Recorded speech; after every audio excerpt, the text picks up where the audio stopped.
Good afternoon, everybody, and weather first meteorologist Nick Stewart. We continue to track a dangerous line of thunderstorms as it moves through eastern and northeastern Iowa. Right now, as we kind of expected, a new severe thunderstorm warning has just been issued for Fayette County. This continues until at least 3:15. We're talking about the potential of wind gusts of 60 to 70 miles per hour, as well as some small hail. On the radar view, it does appear the strongest part of the storm is moving right now into northern Bremer County, into very southern Chickasaw County. This appears to be the strongest threat, moving just northeast of Waverly. It is crossing Highway 63 right now, and this will be moving into Fayette County probably within about the next 10 to 15 minutes. It is moving along very quickly tonight. What we'll do is we'll put a fan on the storm. It's moving off to the east and southeast at about 45 miles per hour. So we'll drag this off to the east. We will include Buchanan County, which is right now not under a warning, but very likely will be rather soon. So we'll be moving through the Waterloo Metro right now. Evansdale by 218, Sumner by 227, Oelwein and Fayette County by 239, West Union by 249 as well. Winthrop by about 258 and Strawberry Point by 308. Again, this is a dangerous line of storms. It's producing a lot of lightning, also dangerous wind gusts upwards of 60 miles per hour. That warning does continue there. Let's jump down to the other warning that we have right now. That does include Bremer and Blackhawk County for the same storm. I just wanted to kind of update you here. Again, this one does continue until 3 o'clock as well. Same threat, wind gust of 60 miles per hour. We should get an updated wind gust from the Waterloo Airport relatively soon here.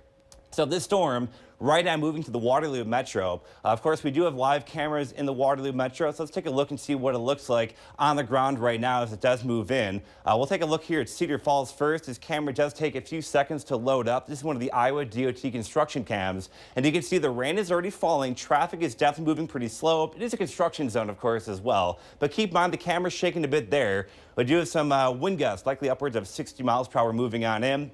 Let's take a look at the southwest side of Waterloo. Here's Highway 20 at Ansborough Avenue. You can see traffic moving along for now. You can see, though, on the far left edge of your screen, some darker clouds. So it's just now starting to enter the Waterloo Metro. Let's do a quick reset for if you're not in the Waterloo Metro or in Fayette County. For now, things are relatively quiet. We are watching this line of storms, but we're also watching what's unfolding off to the west. This line of storms continues to move off to the east and southeast as well. Therefore, we do have a severe thunderstorm watch. This continues until 7 o'clock this evening. Potential wind gust, again, 70 to 80 miles per hour with the very strongest storms. Now, we'll keep you updated here on Iowa's News Now. I just did a Facebook Live over on our Facebook page, Iowa's News Now. Maybe we'll look through that, kind of see some of my thoughts there. And, of course, we'll bring you the latest updates right here on Iowa's News Now. But for now, let's send you back to normal programming. Get weather warn alerts. Hey, good afternoon, everybody. I'm weather first meteorologist Nick Stewart. We continue to track severe weather as it moves into eastern and northeastern Iowa. We have new severe thunderstorm warnings. Right now, the storms are moving into Bremer and Blackhawk County. We just had a report of 61 mile per hour winds at the Waterloo Airport. So this is now a confirmed threat of a severe thunderstorm warning moving in our area. We are still rolling with this severe thunderstorm warning here for Chickasaw and Fayette County. This until 3:15. Again, 60 mile per hour winds will be the main threat. Our newest warning is here in Buchanan County, also 60 mile per hour winds. This warning does continue at 3 o'clock. Another note with this complex of thunderstorms, it has sped up now to about 55 miles per hour. So the storm is now moving at highway speeds as it moves into eastern Iowa. Let's go ahead and put a fan on this storm. We'll talk about where the storm will be and when. This is going to be a rough approximation for when these storms will reach your area. We'll throw it here for the next about 45 minutes. So Jessup, over here right on the Buchanan-Blackhawk County line by 232, Oelwein and Fayette County. That's where the strongest winds look to move into. Southern Fayette County looks to be the greatest threat right now. Oelwein by 239, Independence, Buchanan County by 245. We are talking about West Union about 248. And then we're talking about Strawberry Point as it continues to move off to the east towards Clayton County. If that warning does get extended towards Clayton County, which it very likely will, that new severe thunderstorm warning does continue until 3:15. Again, a strong complex of storms continues to move through our area tonight. What I do want to do is look at some of the traffic cameras in the Waterloo Metro. This storm is moving through right now. Again, a confirmed report of 61 mile per hour winds as it moves through Waterloo. Let's take a look up here. We'll start off in Cedar Falls. This camera does take about a minute or two to load up. But again, this storm is producing some very heavy rainfall, frequent lightning, and again, also some strong wind gusts as it does continue to move off to the east at a rather good clip here, about 55 miles per hour. The storm is definitely sped up in intensity.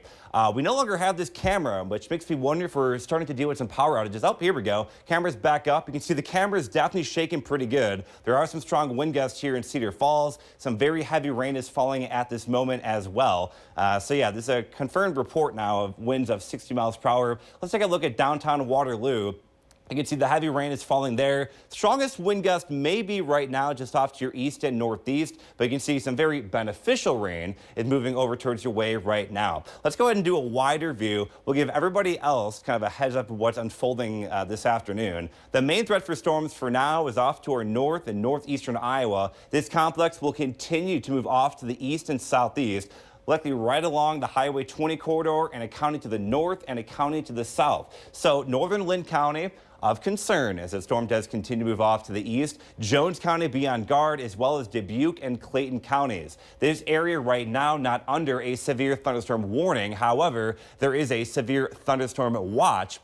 This continues until 7 o'clock this evening. A large portion of our area may be dealing with severe weather because the other threat is not only this complex that we're dealing with right now, but also what's unfolding off to our west and northwest. We are unsure exactly what these storms will do. The potential is there for them to rapidly intensify. We're also watching this outflow boundary, which may trigger more storms as well. So it's kind of like a catch-all. We're on guard tonight. We're watching this line of storms. We're watching for more that may form in the central part of the state.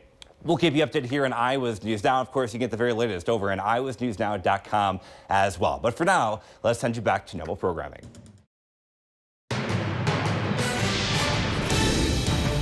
And good afternoon, everybody. I'm Weather First Meteorologist Nick Stewart. The threat for severe weather continues to increase, and unfortunately, we're now starting to get reports of, quote, major damage in southern Fayette County. That is according to the National Weather Service. And that's exactly the area I was most concerned with, this area in southern Fayette County to northern Buchanan County. For now, though, let's start with the very latest. We do have a brand new severe thunderstorm warning.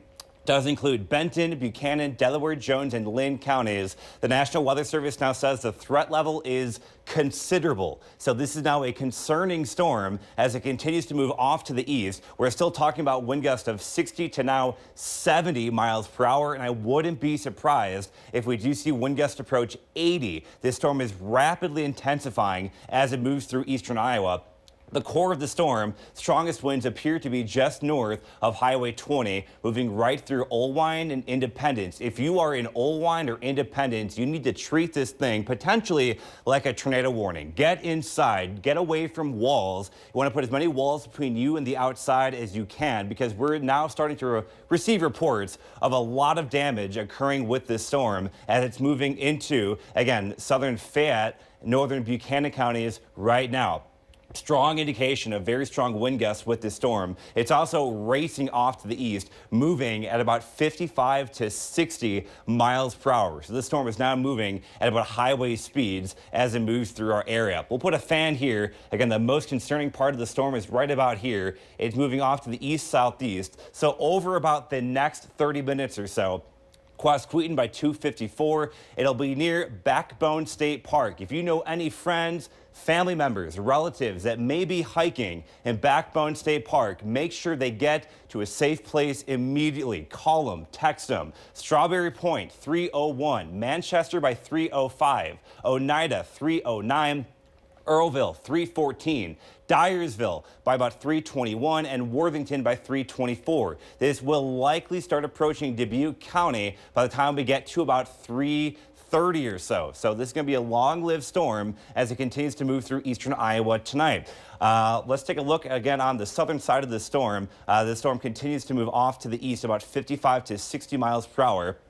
I don't want to forget portions of northern Benton County and northern Linn County are also under that severe thunderstorm warning, as well as far northwestern Jones County. Notice how large that severe thunderstorm warning is now. This is to give ample notice that this is a dangerous storm as it continues to move off to the east. So what I do want to do now, But another squall line will kind of indicate the potential for timing here on the southern portion of the storm. We'll move this off to the east and southeast. So this will be near Raleigh by 2, about 56, Walker around 304, Urbana by 306, Center Point 312, Buck Creek 321, Central City by 323, Monticello. Again, northern Jones County under the gun for this threat. We're talking about there around 335. So this is a dangerous storm as it moves off to the east through our area. Again, the National Weather Service saying there is a considerable threat with this severe thunderstorm warning. I'm going to walk off screen, take a look at the very latest from the National Weather Service. We're starting to get a lot of reports coming in from chasers in Bremer County. This is an earlier report. We have reports of trees down and a semi has been overturned. We have lots of reports along US 63 north of the Waterloo Metro of significant tree damage. So this is definitely a dangerous storm as it is producing a lot of damage as it moves off to the east. You can see the new warning update just came in there. This warning does continue for 345 for 70-mile-per-hour winds. They're also noting that there is now a potential tornado threat with this storm. There's some indication that the storm is rotating in the upper level of the atmosphere, so that's another thing to keep in mind. National Weather Service is saying they're really concerned about the core building in southern Fayette County. That's exactly what I was talking about. Wind-blown hail is now a growing threat to message. So yes, this storm is producing hail. It's not the main threat. However, we're talking about hail up to quarters flying at 70 miles per hour. That is definitely going to be a concern with this storm. So I think I'm going to start treating the storm a bit more like a tornado warning. I think I'm going to stay on air with this for a little bit longer, as this is now definitely a dangerous storm as it moves through eastern Iowa. There's a report from the National Weather Service. Quote, early reports of major wind damage in southern Fayette County. I don't know what that means. We don't have any updates in terms of if that means buildings, trees, or power lines. But what we're hearing is that there are major reports of wind damage in southern Fayette County. And that's not at all surprising given the core of this storm that's moving right down southern Fayette County, also northern Buchanan County. If you're north of Highway 20 in Buchanan County, as well as along about Highway 3 moving into Fayette County, this is a considerable threat as it does move off to the east. Again, early warning. If you're in areas like Manchester, if you are out here towards Delaware County, you may want to start taking actions now. Put away some lawn furniture.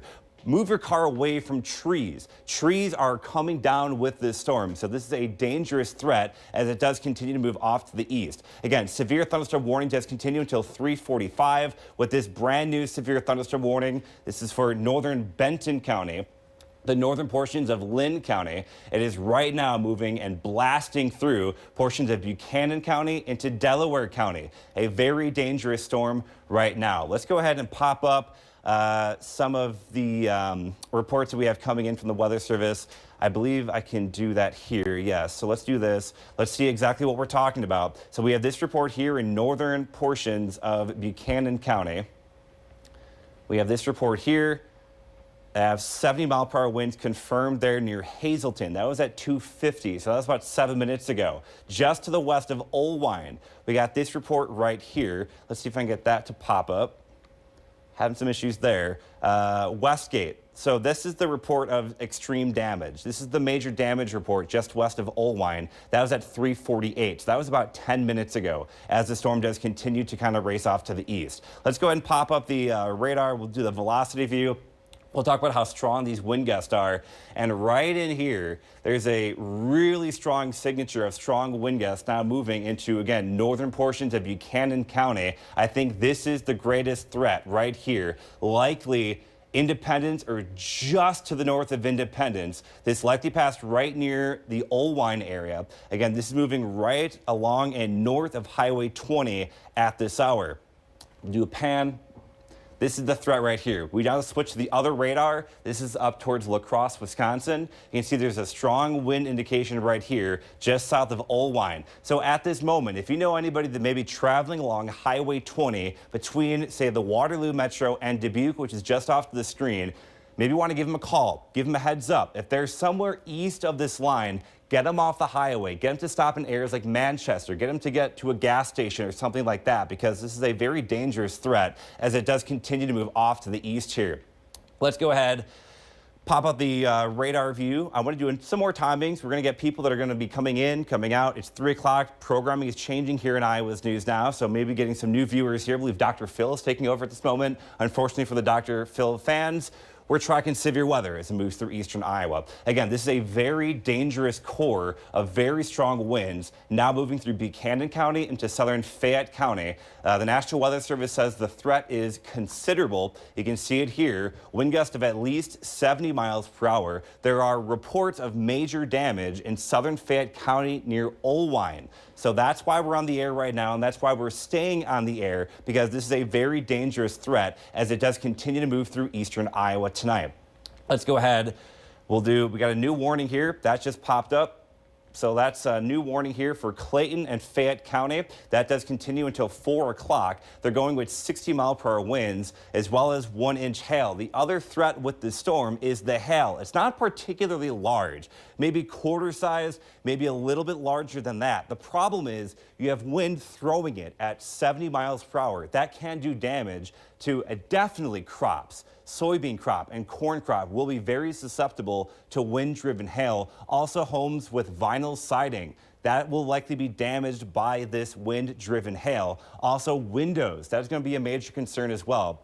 So again, if you are in northern Buchanan County and to portions of Delaware County, you want to treat this storm like it is a very strong, potentially tornado-warned storm, just because the amount of wind damage that is apparently occurring with this storm is a point of concern. I am joined, I don't know if we have it set up yet, but Weather First meteorologist Sara Flynn. She's in the Weather Center now. She's monitoring NWS chat. Do you have any reports kind of coming in, Sarah? Sure if they can hear me. There we go. Yep. Sorry about that. We're still getting reports anywhere from about 60, 50 miles per hour. Haven't seen that 70 except that one warning that did come through. The one warning earlier was labeled Tor possible. Not sure if you saw that one when you popped back here, but that's the one we're continuing to watch. Otherwise, no updates with that. I think we still have Nathan out in the Road Warrior. I'm not sure if a producer can tell me if that's the case, if we have his stream yet. But that will be the case. He's following these storms and seeing the damage. Lots of power lines down. We're getting several trees uprooted near Hazleton. Buchanan County looks like it got hit pretty hard by this. Otherwise, it's probably going to take a little bit to see exactly what the damage is. Yeah, just seeing power lines, tree limbs. I'll take a look at some of those power outages, and I can get back to you on Nick if you want to. Yeah, sure. Take a look on that. So we'll do another update. Again, people are going to be coming in, coming out. It's a little unusual. We're treating this severe thunderstorm warning more similar to a tornado warning, given the threat of this storm. We do have reports of, quote, major damage. That's according to the National Weather Service in southern Fayette County. We don't exactly know what that means yet. We don't know if that means building damage. We don't know if that means tree damage. We don't know if that's power lines. We're still waiting to get some clarification there. But it's pretty strong wording from the National Weather Service. And again, they are throwing the tag there, considerable threat with this storm as it is, again, moving off to the east. This is likely racing right down portions of Buchanan County, will be entering Delaware County within the next couple of minutes. Again, we might have viewers kind of popping in and out, so let's go ahead and do another timeline on this storm as it does move off to the east. Gust fronts right about here.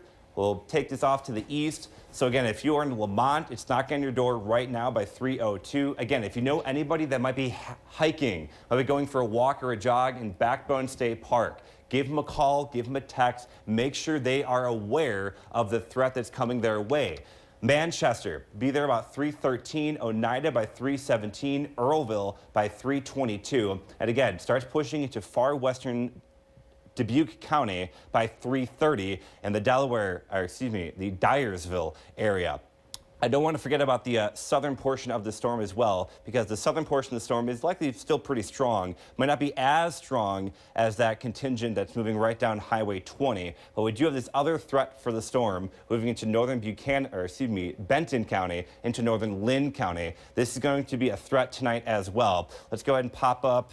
We'll do a squall line on this to kind of time this out for you as well. As of now, Cedar Rapids is not in the warning. I think that is a wise decision by the Weather Service, but it does continue to build off to the south. So there's some potential that Cedar Rapids may get clipped by this thing.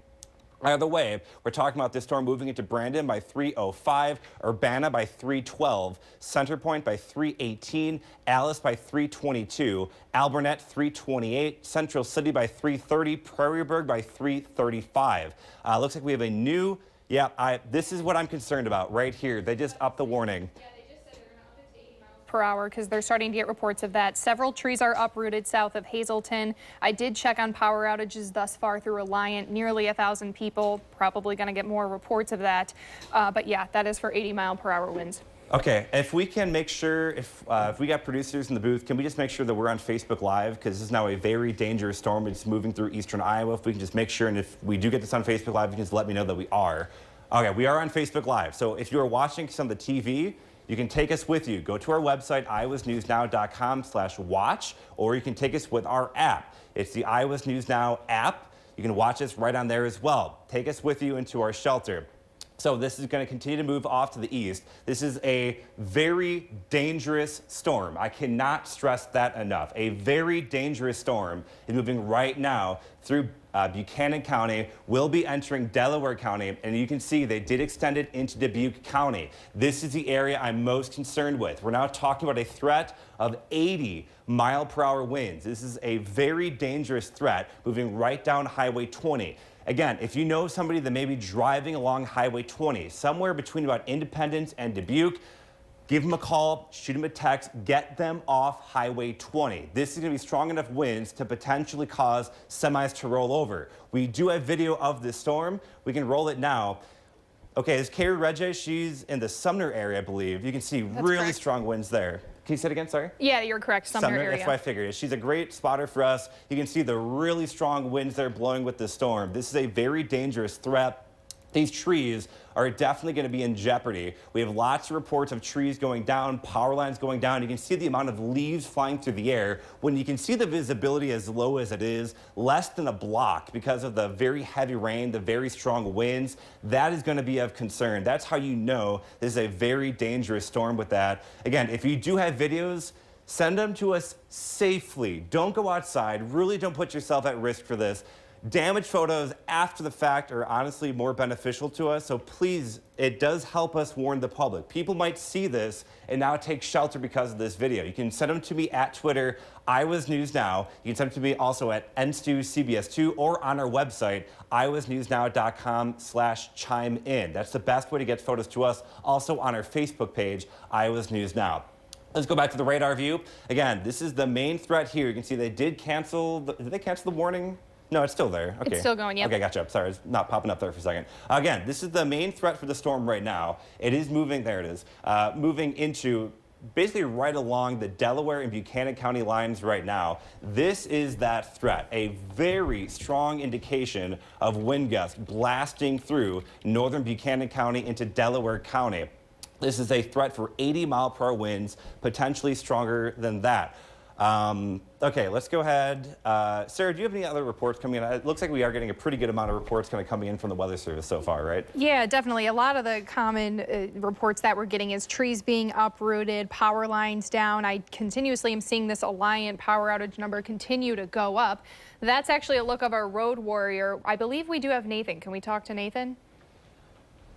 Yes, I think we can talk to Nathan. Hey, Sarah, I can hear you guys loud and clear right now. Let me get you a official location. We just crossed into Delaware County, just between KGAN and Marion.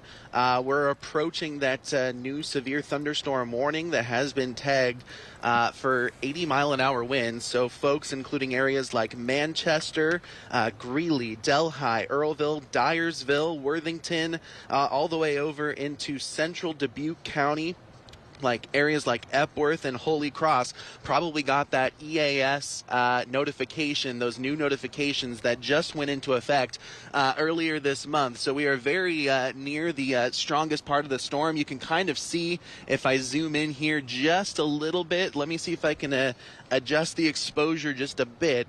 There is a little bit of a shelf cloud kind of developing underneath this thing. In fact, If I look maybe a little bit further to the front, I'm trying to avoid the bug guts here. You can see that layer near the surface, very dark, and then a slightly lighter layer right above it. That's that shelf cloud that's moving in. Behind that shelf cloud is going to be those strongest winds associated with this storm. So again, we are just moving into Delaware County. We are on Highway 13 near the town of Marion, moving towards Manchester. This storm continues to be very strong looking to the eye. Very, very powerful storm. Out ahead of it, looking just out at the corn, not much wind, so there's definitely sort of a calm before the storm feel to this one. We're going to go ahead and kind of stay out in front of it. It is moving very quickly, but anywhere in Delaware County, southern Clayton County, over into western Dubuque County, you need to be seeking shelter right now. This is a very strong storm. Sarah, Nick, I'll send it back to you guys.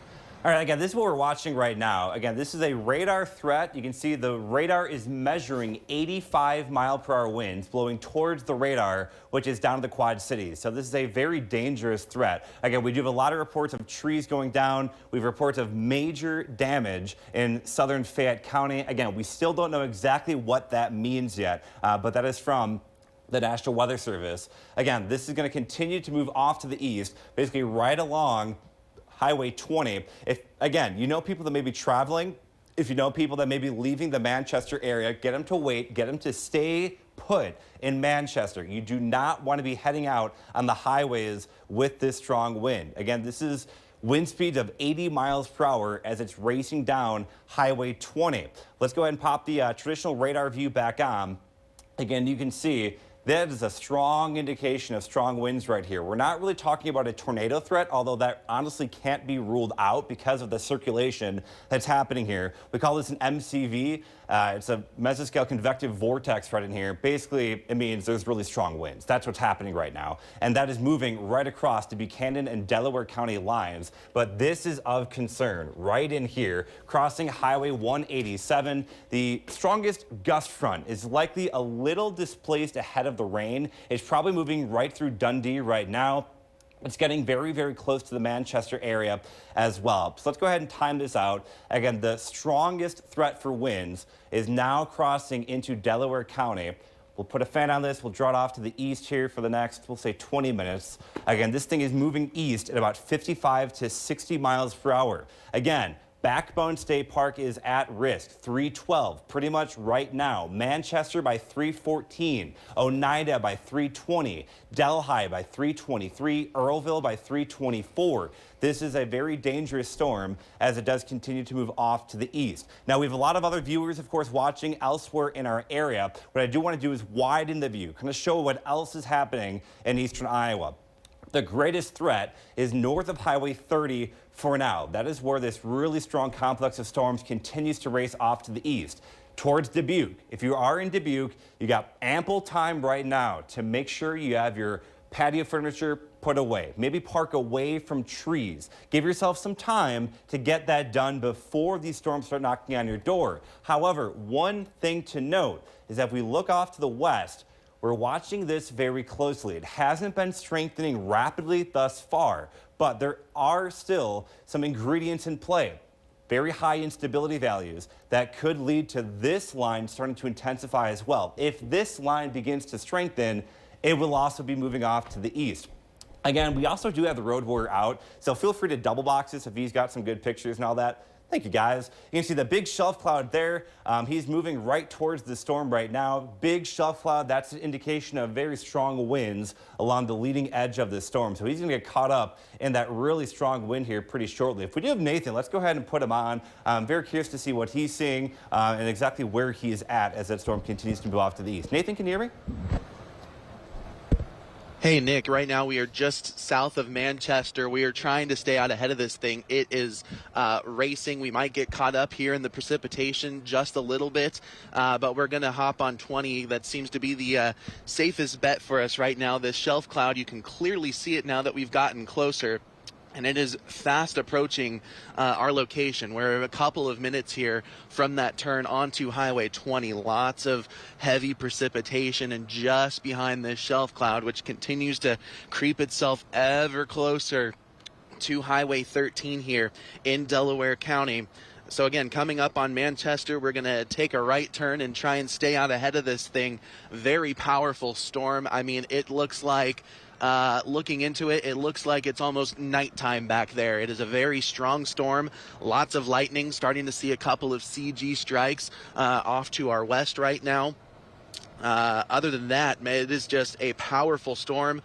For the first time since they upgraded the emergency alert system, we got that new EAS sent to our phone, 80-mile-an-hour winds. Again, this thing racing off to the east, moving through Delaware County and eventually into Dubuque County. We're going to keep following it here live in the Road Warrior for you and giving you the latest updates here. For now, we'll send things back to you, Nick and Sarah, in the studio. All right, thank you so much for that, Nathan. Great reports there. You can see great visuals. We can just leave that double box up if you guys want, just so we have the visuals. He's about to get hit by that storm. Again, he is probably right along about Highway 13, getting pretty close to Highway 20, and they're going to go east. So they're kind of getting pretty close to the Manchester area. And you can see the strongest core of that storm. We call it a bow echo. And the reason why we call it a bow echo is because, well, it looks like a bow. It's a big kind of half circle here as it's racing off to the east. This is, again, blasting right down Highway 20. So this will be knocking on the door of Manchester very, very soon. And then it'll continue to move right down Highway 20 towards Dyersville and inevitably towards the Dubuque metro. So Dubuque, you got plenty of time to start maybe taking some precautions. This storm will be heading your way. It is a dangerous storm with reports of damage, trees down, power lines down. We have a lot of reports of damage over in Fayette County as well as Bremer County, US 63, north of Waterloo. Lots of reports of trees down as well. Nick, a few things actually coming in. We did get a report, a message directly to you actually, of semis flipping over on Highway 3. So again, the winds are strong enough to potentially do that, so it's important to stay off the road. I understand that we do have Nathan out there, but he is staying well ahead of that storm. In addition, they're also tracking that outflow boundary as well. That could produce some strong wind gusts and storms as well. So it's a good idea to just take shelter if you're in those warnings or even near them at this time. Stay indoors for the evening. It is going to be very strong winds. You can see in that video popping up in that box there that we showed you earlier on. Wind gusts estimated upwards of about 80 miles per hour at times. So keeping a close eye on that, mainly the damage reports we do have coming in. Mature trees snapped, trees uprooted. You know, the power outages continue to climb here. We're at over 1,000 now for just Alliant. So something to be aware of. Again, this storm is going to be significantly damaging, at least for the time being. If we could take radar full real quick, I just want to talk about and time to storm out. And then as it does continue to move off to the east, kind of give you some timings of where the storm will be headed and when. So let's go ahead. We'll draw the line along the leading edge of the storm. The strongest winds right now knocking on the door of Manchester. This does continue to move off to the east, again, through portions of Delaware County into Dubuque County. So Manchester, it'll be in your area pretty much within the next minute or two. You're already probably starting to see the wind pick up as that outflow boundary begins to kick in. Oneida by 322. Earlville by 326, Petersburg by 329. Again, then it starts crossing into Dubuque County, Dyersville by about 334, Worthington by 339, Holy Cross at 342, and then Epworth at 345. So this dangerous storm continues to move off to the east, basically right along the Highway 20 corridor. We can go back to double box. We can kind of keep an eye on what the situation looks like out that way. It looks like they're just getting on Highway 20 right now, cutting it close, but it looks like they're going to stay right ahead of the leading edge of the very strong wind gust. If you are just joining us from other places in our area, do keep in mind the threat for severe weather will persist throughout the afternoon. Right now, we do have a threat for severe weather through the evening. We do have a severe thunderstorm watch, which continues until 7 o'clock tonight. So we're going to be tracking severe weather as we go throughout the evening. Right now, the strongest threat for storms is generally along and one county to the north and south of Highway 20. So we've kind of been neglecting areas like northern Benton County into Linn County into northwestern Jones County. So let's go ahead and zoom in here. For now, the Cedar Rapids Metro will stay out of the severe weather. The strongest of that storm appears to stay just off to the north of Cedar Rapids. You can see it right now. It is moving through the Vinton area, probably wind gusts maybe 60 miles per hour there. You can also see very clearly on radar, this is the outflow boundary. So this is kind of the leading edge of the stronger winds. It's getting kicked out right near the Manchester area and right now moving towards about Urbana's right about here. We got Center Point right here. Again, that is an outflow boundary where we could see wind gusts of maybe 60 miles per hour to maybe 70 miles per hour. We'll zoom in a bit closer here. Again, as it does continue to move into northern Linn County, we'll get rid of that thing on the left side of your screen there so we can kind of see exactly what's happening here. Again, moving out of portions of Benton County, moving through Vinton right now. It's going to be approaching areas like Center Point. We got Walker right here, Central City, KGAN. Alburnett is probably getting those strong winds right now. This is what we call that outflow boundary, that rain cool air, which kicks out ahead of the leading edge of that storm. Let's go back to the double box. Keep an eye on the road warrior. Again, this is Highway 20 near the Manchester area on the right side of your screen. A big wall of water. It's beneficial rainfall. Unfortunately, it's not the kind of rain we want right now. It's associated with some very strong wind gusts, and this is confirmed wind gust. Meteorologist Sara Flynn, obviously watching the National Weather Service chat. She's getting some reports into us. Is there any new reports kind of coming in with this line as it moves through? Yeah, it seems like the commonality here is the damage to trees and the power outages. We haven't gotten official reports of winds as high as 80 miles per hour, but as we briefly showed you that the radar estimates are near or above that 80 mile per hour range, in addition to where that warning is issued at 80 miles per hour. Again, that main threat near that Manchester area where Nathan is right now in the road warrior, but haven't seen any specifics. I do have a feeling we'll be seeing a ton of damage reports come in shortly after this, but even on that radar, when you start to see those bright greens popping up, you know that wind is going to be significantly damaging. I do want to mention the power outages again. If you are watching on your phone and you don't have watching on your phone, you don't have power, but you still have service, we do have nearly 3,000 customers out due to this line of storms, it seems, at this time. And those are obviously the only ones reported. I do think we still have Nathan. He's sitting ahead of this storm right now. Nathan, I know you messaged me a couple minutes ago that the car is really shaking around, some strong winds there. Yeah, you're exactly right, Sarah, especially if you are out ahead of this thing on a north to south oriented road. You need to pull over at a gas station. Those strong winds on the leading edge of this storm, those side winds right along that gust front that Nick was talking about, very strong. Even in the road warrior, you know, if you've seen it down at the farmer's market on Saturday or something, it's a large Jeep vehicle, and so it takes some strong winds to get that thing blowing to the side. Now, we weren't blowing off the road or anything, but you could definitely feel it trying to push us in one direction. Right now, we've hopped on Highway 20 heading eastbound through Delaware County.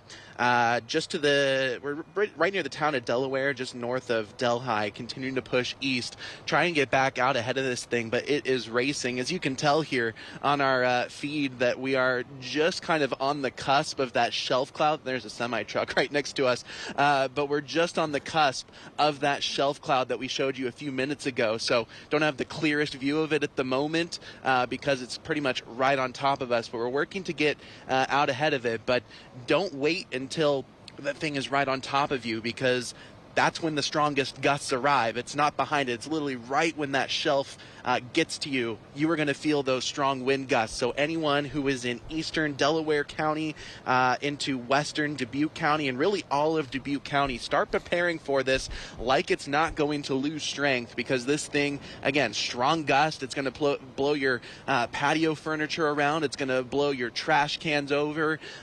Bring anything that you don't want to find down the street inside, because this is a very powerful line of storms. Again, just coming out from underneath that shelf cloud. We'll continue tracking this as it pushes off to the east. Live here in the Road Warrior, I'm meteorologist Nathan Santo Domingo. Back to the both of you in the studio. All right, thank you so much for that, Nathan. Again, this is a dangerous storm that continues to move through. If we do have the video from earlier from Carrie Reggie, if we can pop that up whenever you guys can bring that up. Again, just there it is on the left side of your screen. I mean, that really just shows the magnitude of the winds. I think it's some of the clearest visuals we have so far of the strong wind gust, blowing very, very strong. You got a lot of limbs blowing through the air, leaves flying through the air as well. So that's definitely of concern there. Again, this was near Sumner, so this is a bit ago as the storms moved through, but this is what you can expect, very low visibility. Here's what it looks like on the radar view. Again, right now, we're still talking about the threat of 80-mile-per-hour winds.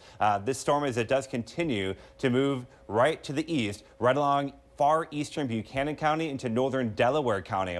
One thing I want to note is that video that you were watching, heavy rain was already falling when those strongest wind gusts were occurring, which means the strongest winds are likely a bit back here. That's kind of what Nathan was alluding to as well. The strongest winds are likely right kind of in this area just to the west of Manchester, south of Dundee, as that does continue to move off to the east. And you can see along the leading edge on the right side of your screen, that's from Weather First meteorologist Nathan Santo Domingo, the big shelf cloud along the leading edge of the storm. That's your indication of very strong winds as the storm continues to race off to the east. Very photogenic, very picturesque. Unfortunately, it's very concerning. Let's go ahead and take a live look. This is from, where is this exactly?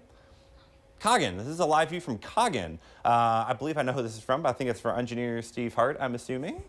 Possibly? That's awesome. Fantastic. All right, thank you so much, Steve. It's a live view from KGAN. I can see the leading edge is starting to move right into northern Linn County right now. This is the leading edge of that gust front. You can see the clouds moving in here, the leaves that are flying through the air. The strong leading edge of the wind now just starting to move into northern Linn County. The worst of that storm will likely be just off to your north, but this could still be enough to knock down trees, knock down tree limbs, possibly knock out the power as well. So I want to make sure you are taking some precautions as the storm does continue to move through. But again, here's a live view from KGAN. If we want to leave that up, maybe in the double box, if we can set that up, that'd be kind of neat just to kind of keep an eye there. Again, on the right side of your screen, that's up near Highway 20, now east of Manchester, courtesy of the road warriors. So we got all the eyes on this storm from across eastern Iowa, from the east to the northeast to the southeast. We're watching the storm from all the different angles. We got 2 different live pictures right now. On the left side of your screen, where I'm standing right now, this is KGAN up in northern Linn County. On the right side of your screen, getting ready to move into portions of Dubuque County along the leading edge of that really strong wind gust. And Nick, you did mention Cedar Rapids Metro not in any warning right now. We actually do have the sky cam up on max 2 if you guys want to pull that up. It's starting to look pretty eerie outside.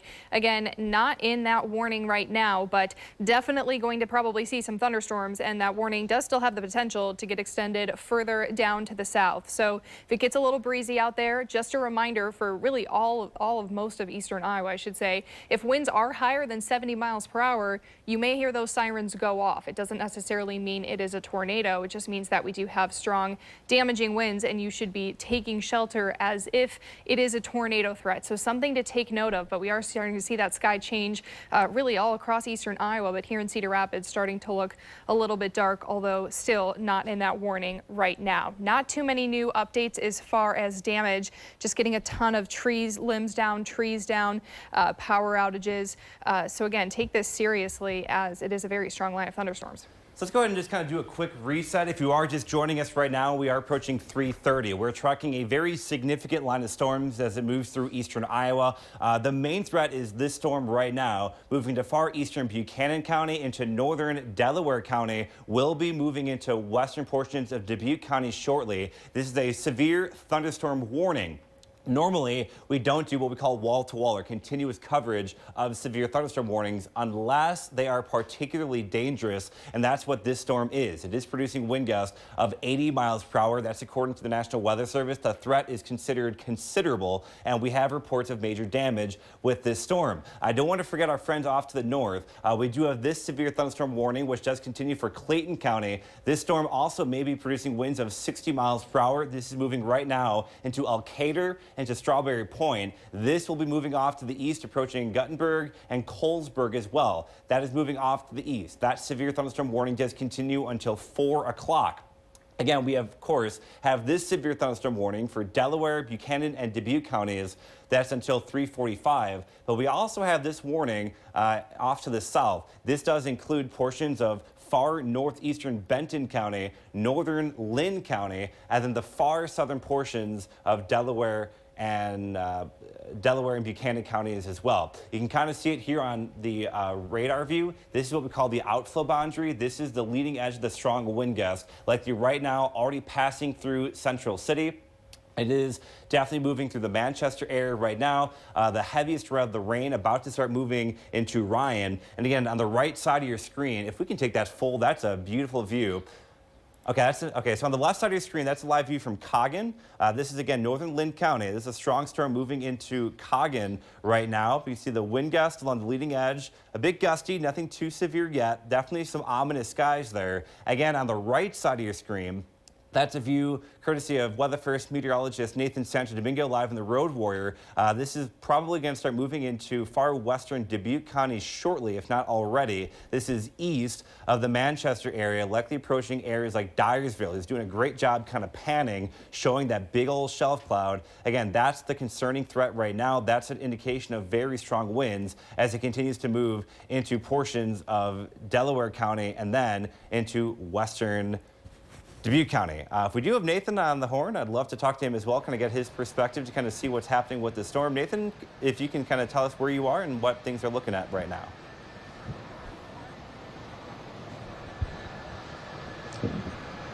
Hey Nick, sorry, it was a little bit hard to hear. Were you trying to talk to me? Yeah, if you can just kind of tell us where you are exactly and kind of what we're looking at right now. It looks like you got a pretty big shelf cloud there with some strong winds kind of right behind you.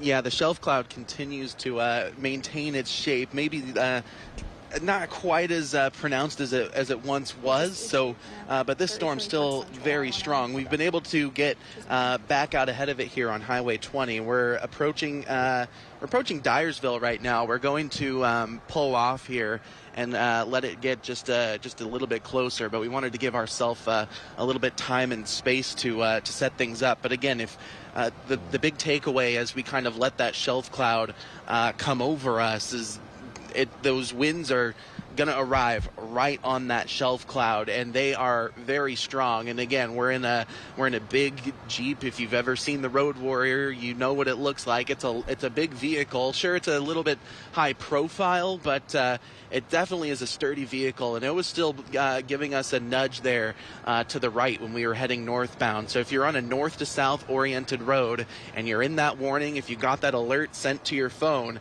you just want to pull over at the nearest gas station, let this thing go by you. You don't, especially if you're in a big truck, maybe an RV or anything like that, you don't want to be caught out in those winds, especially on a north to south oriented road. That is very dangerous. Also, there's potential for this to be picking up crop debris, maybe tree debris as well with the strongest winds. That becomes a hazard once that shelf cloud passes as well. Bottom line, you want to get off the road. You want to make sure you bring everything inside that you don't want to blow away as the storm continues to strengthen here. So again, we're coming up on Dyersville, about to cross into Dubuque County. We're going to let the storm kind of catch back up to us for a little bit, which is not going to take long. You're going to see it coming, and it's going to be on you very, very quickly. So we're going to get we're going to take a little reprieve here, get things kind of set up and reset ourselves, and then we'll continue following this thing as it goes into Dubuque County. Live out in the Road Warrior, I'm meteorologist Nathan Santo Domingo. We'll send it back to you, Nick and Sarah, in the studio. All right, thank you so much for that, Nathan. Here's a video that we have coming in. This is from Chad Ingalls. Where is this at exactly? Maynard. Great shot there. You can see the big shelf cloud coming in.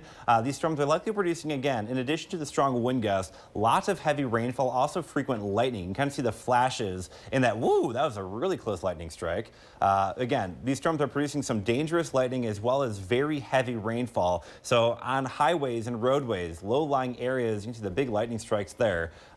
This could be of concern as well. Let's go ahead and do a quick reset here. If we can take radar full and put me in front of it, I want to kind of bring an update to everybody that we're dealing with right now. We are working several severe thunderstorm warnings here in eastern and northeastern Iowa. We alluded to it earlier, and unfortunately it's starting to come to fruition. We are watching this line of storms moving just off to our west as well. We had that Ames camera, don't we? And I'll double check. if we can, we'll check that here in a second. We do have a severe thunderstorm warning that's moving right now in central Iowa, crossing I-35. So this could be round 2 as we go through the rest of the evening. Let's go ahead, though, and start off in our area. We'll jump around the warnings. We have multiple that are still in effect. We'll go from north to south, and we'll try to break them all down for you here. Try that again. Here we go. So again, we're going to start off up in Clayton County. We have this severe thunderstorm warning here. This does continue. Get rid of that. Here we go. This severe thunderstorm warning does continue for Clayton County until 4 o'clock. Again, we're talking about 60-mile-per-hour winds. It has moved through Strawberry Point and Elkader, probably still dealing with heavy rainfall, some gusty winds. Guttenberg will be next in line as that storm does continue to follow Highway 3. Off to the south, this is the storm that we're most concerned with. This is a severe thunderstorm warning, which has a history of producing a lot of damage. This right now, the hardest, has moved through Manchester, continues to follow Highway 20. We'll be moving moving into the eastern portion of Delaware County into western Dubuque County shortly. This severe thunderstorm warning does continue until at least 3:45. Also notice they've upped the wind. When you have the combination of hail up to golf balls and 80-mile-per-hour winds, that is a problem. You do not want to be near your windows if this is the case. You're talking about golf balls flying through the air at Nick, 80 miles per hour. We actually just got a report of golf ball-sized hail, Okay. so that's confirmed. Okay, so that's a very big threat now as it moves right through the Manchester area. This would be crossing Highway 13, probably the hail moving just north of Manchester. The strongest winds, though, will be kind of encompassing a larger area here. That is going to be moving off to the east. Again, Delaware into Dubuque counties. The other concern, of course, you want to stay away from windows, but unfortunately, this is likely going to produce a lot of damage to crops. This is going to be a disaster for the crop industry, the ag industry. We're talking about golf ball sized hail and 80-mile-per-hour winds. That is disheartening and very, very unfortunate. We'll jump off to the south. We do have a third severe thunderstorm warning. This one does continue, as you can see here. Far northeastern Benton County, northern Linn County. We got southern Buchanan County, southern Delaware County, and even into far northwestern Jones County. This storm does continue that severe thunderstorm warning until 3:45. The winds likely a bit weaker, about 60 miles per hour, but that still is enough to cause damage to power lines, trees, siding, things like that, especially when you're talking about some hail that could be about pennies as well. Now, let's go ahead. We'll start off here. We'll go with the home view. This is our entire viewing area. That's that line of storms here. Unfortunately, we're watching what is unfolding off into central Iowa. We've been talking about the potential for severe weather lasting through 7 p.m. That's where we do have that severe thunderstorm watch. And we have this severe thunderstorm warning just north of the Ames metro. This will be moving into Grundy County relatively quickly. So Grundy and Tama County, you're not going to want to be on guard as this storm continues to move off to the east. We're not done yet. I think we're really just beginning with the severe weather threat. Sarah, do you have any reports in terms of power outages? Do you have any updated numbers there? I'm kind of curious. Yeah, really quick about the Ames. We do have that camera up on Max 2. It's not the best shot, obviously, but it does show that storms are forming there. If you want to take that, there you go. I think you need to turn it a little bit if we could do that, but that's out of our capabilities. Besides that, though, I've been told that we do have Aaron Gearhart out near the Cedar Rapids area. Is that correct? Okay, there we go. Oh, he's on the roof. Okay, yeah. So that's the shelf cloud that's attempting to form there as well. And on our Skycam camera as well, I'm seeing that not only is it shaking around due to the intense winds, but we're starting to see this storm really push into the region. It was shaking. Yeah, you can kind of see it rattle there a little bit. Again, no warning in place for the Cedar Rapids metro, but it certainly is close. We are definitely going to see those thunderstorms. We could potentially see it extended a little bit further south. Besides that reports, if you want to bounce back to radar full really quick, I'll kind of talk about some reports that we've gotten in. Just making sure that's not for us. Looking at, we did have penny-sized hail. Obviously, we did have golf ball-sized hail. You can see some of those winds popping up there that Nick's putting. Again, we're seeing reports of 70 to 80 miles per hour. Haven't gotten a confirmed report from one of our stations of 80 miles per hour, but the radar estimates are there, and that's where the warning is indicated or classified as. So definitely take cover from these storms. They're extremely damaging, and especially if you're in the Dyersville area, you need to be taking cover directly right now. Nick's kind of timing that out really quick. Again, Dyersville, 3:42. So you have about 5 minutes. Get in that safe space. Treat it like a tornado. It is better to be safe than sorry in these situations, especially with wind speeds estimated over 80 miles per hour. If it continues to intensify and track off, it will be in the Dubuque Regional Airport, Dubuque area, just after 4 p.m. before it heads into Wisconsin. But that is the main area that we are concerned about. We did get confirmed reports of that golf ball-sized hail, 1.75 inches, and of course the wind speeds estimated at 80 miles per hour. I did just get another report from the Manchester Airport, hail of golf ball size. So that does confirm now twice that we're seeing that fall down. So definitely going to be a very destructive storm. Not seeing really any signs of it weakening at this time, at least in this specific area. But really, this line of storms is going to push across most of eastern Iowa, and even here in Cedar Rapids, where it's not severe, we're going to be dealing with those thunderstorms here shortly. Nick? Yeah, I think that the biggest threat I really want to keep stressing is that, normally when you think of a severe thunderstorm warning, you're talking about the threat of hail or wind. we're dealing with both simultaneously here. So we're talking about hail up to golf balls and wind speeds up to 80 miles per hour happening at the same time. So Nick, this we is got why a tornado warning just barely, but where at? off to your. Do Oh, you see they it? just clipped Dubuque County. Interesting. Just Okay. barely, but it's something to note. So let's go ahead and check that out. This is a tornado warning for far, far, far northeast Dubuque County. You might hear the sirens going off, depending on how the sirens are done in Dubuque County. Keep in mind, I mean, the sirens are probably going off anyway because of the wind gust, but keep in mind, we now have a tornado warning, which just clips portions of Dubuque County. I don't even know if I can get it on our auto query functioning properly, but you can see right in here, very rural areas of Dubuque County. I still can't quite hit it with our auto query because it's so small. There you go. There we go. So it's a tornado warning for Dubuque County until 4:15. This is Circle Ridge Road right here. Got a lot of the bluffs along the Mississippi River happening right here. So let's go ahead and look at the velocity view because I'm kind of curious why they would have issued a warning. Well, yeah, there you are. So there is a pretty good indication of rotation right here. This is basically along the Mississippi River crossing from Dubuque County, Iowa into Grant County, Wisconsin. This is already starting to exit our area, so I'm not really too concerned about that. But yeah, just to show you that there is some potential that we could see kind of things ramping up once again in terms of tornadic activity. But really the main threat here is going to be damaging wind gusts. Do we by chance have the video from KGAN set, the live view from KGAN? We do. This is a live view from KGAN, courtesy our engineer, Steve Hart. This is in far, far northern Linn County. You can see there's definitely some strong winds happening there, some very beneficial rain falling as well. But this is kind of what we're dealing with in northern Linn County. The worst of the storm will likely be along the Highway 20 corridor. This is probably now really moving through Manchester and will soon be moving towards areas like Dyersville, towards Dubuque.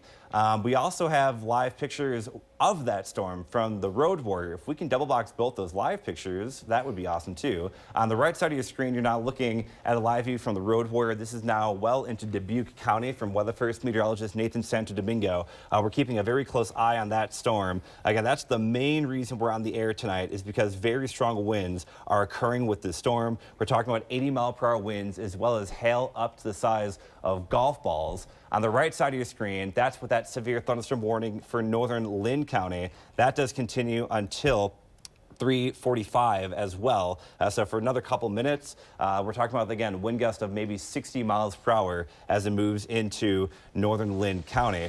They're just now starting to get into some of the rain as well, some of the heavier rain. We've had a lot of reports of lightning occurring with this storm. But again, we're covering the storm from multiple different angles. On the right side of your screen, that's one severe thunderstorm warning.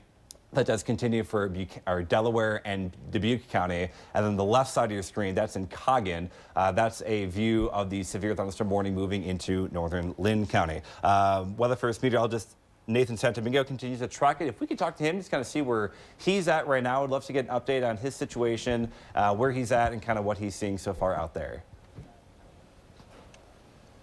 Hey, Nick, was just able to step outside. We pulled off in Dyersville. Now we're moving right through downtown just to kind of get a reset. And the one thing that we pulled off of Highway 20 for maybe about 5 minutes, and that storm pretty much has already caught up with us, now moving just into the western side of Dyersville. We saw quite a bit of lightning moving into Dyersville as well, a couple of CG flashes as well.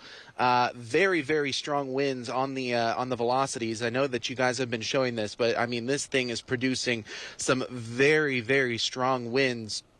Just behind that shelf cloud. Just got an alert on my phone, severe thunderstorm warning for Dyersville. And again, with the potential for destructive winds up to 80 miles an hour. Our phone's now just going off. I imagine many folks in Dyersville. That's a nice shot there of downtown Dyersville with that shelf cloud looming right behind it. So we're going to continue to push off to the east, further into Dubuque County. If you're watching us from Dyersville, you need to seek shelter right now. Very strong storm storm heading in your direction. We're going to keep pushing our way back down to Highway 20 and all the way over towards Dubuque, as so long as this thing holds together, which at this point, at least visually, no signs of this really slowing up. So we'll continue to provide live updates here as the storm continues pushing east. For right now, we'll send things back to you in the studio.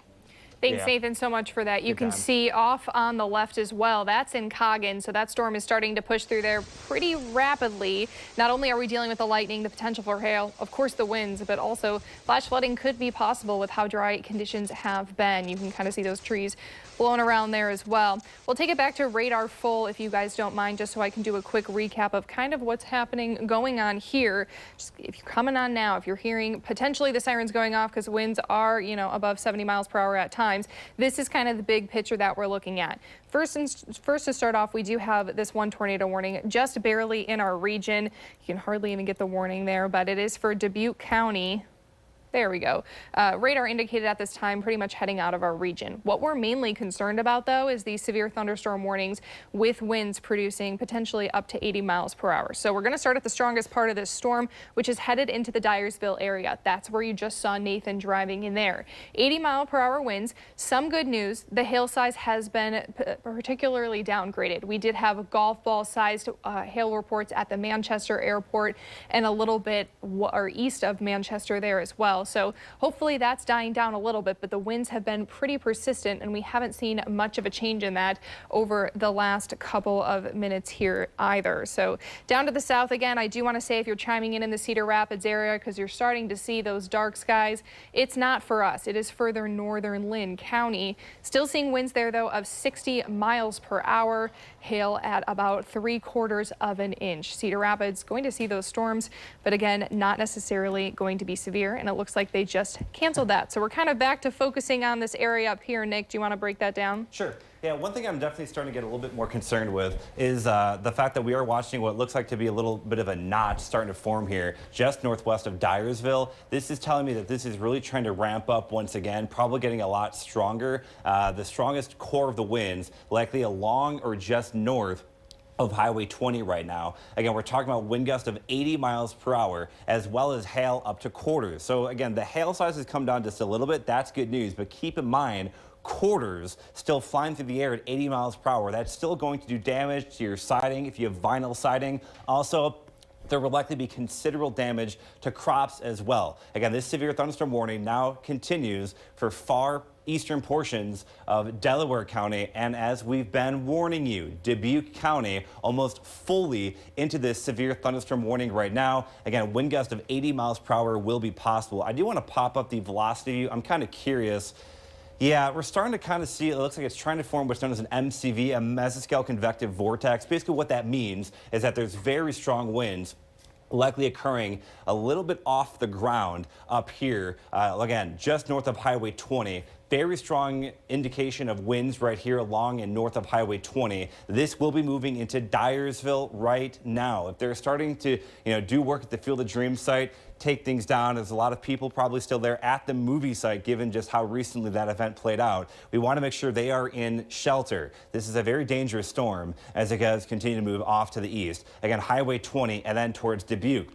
I'll pop the radar view back on, the rain view, the view you're more traditional to seeing. And then what we're going to do is pop on the squall. And I just want to kind of give you some more rough timing of where the storm will be and when, as it does continue to move off to the east. Again, New Vienna by 3:47, Farley by 3:51, Epworth at 3:55, Piasta 3:59. Bernard at 4:01, and then we're starting to talk about the Dubuque area. Dubuque Airport, we're around 4:06, Dubuque itself around 4:09, and then it starts exiting our area into Wisconsin. So that's that severe thunderstorm warning, which does continue here again until 4:30. There's some potential this could be strengthened as well. So again, we're watching this very, very closely. We did have earlier that warning in northern Linn County into northern Benton County into northern Jones County. That has been allowed to expire. As we've kind of been alluding to, the strongest of the weather, strongest of the storm appears to be staying off to your north. So there's still likely some gusty winds. You can really clearly see this outflow boundary now moving into Monticello, into Anamosa. That is likely a strong indication of maybe winds of 30 to 40, maybe up to 50 miles per hour. Again, we're watching that very closely. It did move through the Cedar Rapids metro, now approaching areas like Lisbon. So that's kind of what we're watching here. Strong wind gusts, but nothing that's going to be really too concerning as the storm does continue. Nick, main threat does continue here in Delaware into Dubuque County. Go ahead, sir. Really quick, if you do want to take the Cedar Rapids Skycam, it's on a max 2, or it should be. Yeah, you can start to see that shaking around. Again, we're not under that warning, but we are seeing damaging winds really throughout with this. So again, treat it like a tornado warning if you are in those warnings, because if it's shaking this much here in Cedar Rapids and we're not in the warning, it's going to be much more intense the further north you go. So be sure to take note of that. I do want to go over some reports that we're getting. Dime-sized hail in Roland, and pea-sized hail as well. So although it is a little bit smaller than obviously that golf ball-sized hail, still going to be a threat when you pair it with those winds. So don't be outside, be in your safe space. Hunker down for the time being until this kind of dies out. But besides that, not seeing any, hopefully the winds are dying down. We're not getting a ton of reports.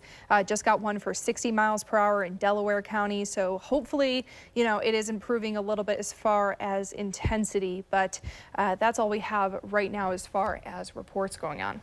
Again, we do continue to watch the severe weather as it moves through eastern Iowa. We can see the camera shake there in Cedar Rapids. We do have Mitch Fick, who's monitoring the power outage situation here in eastern Iowa. Mitch, what can you tell us about that right now? Well, I think we see the area, of course, where the storms just moved in, where we're seeing the most power outages right now. Powerautages.us, our old friend from back on August 10th and beyond last year, showing a little over 9,100 customers across the state without power right now. The majority of those up in Fayette County, you see almost 27% of power customers in Fayette County, about 2,600 people total without power right now. The majority of those are Alliant Energy customers. There's a few East Central Iowa REC customers there as well. We'll slip back and check out Buchanan County. You got another little over 1 out of 5 customers there, about 1,000 people without power. Again, looks like the majority of those are Alliant Energy, and a few others that we're seeing some scattered ones. I believe this is Delaware County, about 500, so a smaller percentage of that, but another Buchanan, we already clicked on that. Actually, it looks like Buchanan might have just ticked up a little bit, about 1,200 now, 1,200 people without power there. So you're seeing, again, the magnitude of the storm starting to impact power customers. A lot of them are already out, and we'll see if we continue to see those impacts in those counties that are blue right now, but as that storm continues to move, needless to say, it's going to be bringing a punch with it, Nick. And I do think we have a new tag board of just some rain falling down. I know I'm getting some pictures in. Yeah, there you go. Where is this near? I'm assuming this is towards central Iowa, Waverly. Okay. Rod Donovan actually works for the National Weather Service. So again, driving on there is not advised. Obviously, he is experienced and know what he's doing. But if you are on the road, be sure to pull off, get in that safe space. I think Nick just pulled up on Weather Scan-Do, if we can pull that up. This is from our anchor, Nick Weig. He's out in Oelwein and seeing some we don't have a routed. I apologize. We do have some trees down, though, in, oh, just kidding. No, is it coming? Ah, there we go. He's reporting trees down in Oelwein. We've gotten a ton of reports of that, so that seems to be the main threat, the wind as expected. As Mitch just mentioned, thousands of people without power, likely due to this storm. So something we continue to monitor. Haven't seen any new reports, except that the hail is about dime size to pea size right now, or pea to dime size, I should say. And other areas still reporting those wind gusts of about 60 to 70 miles per hour.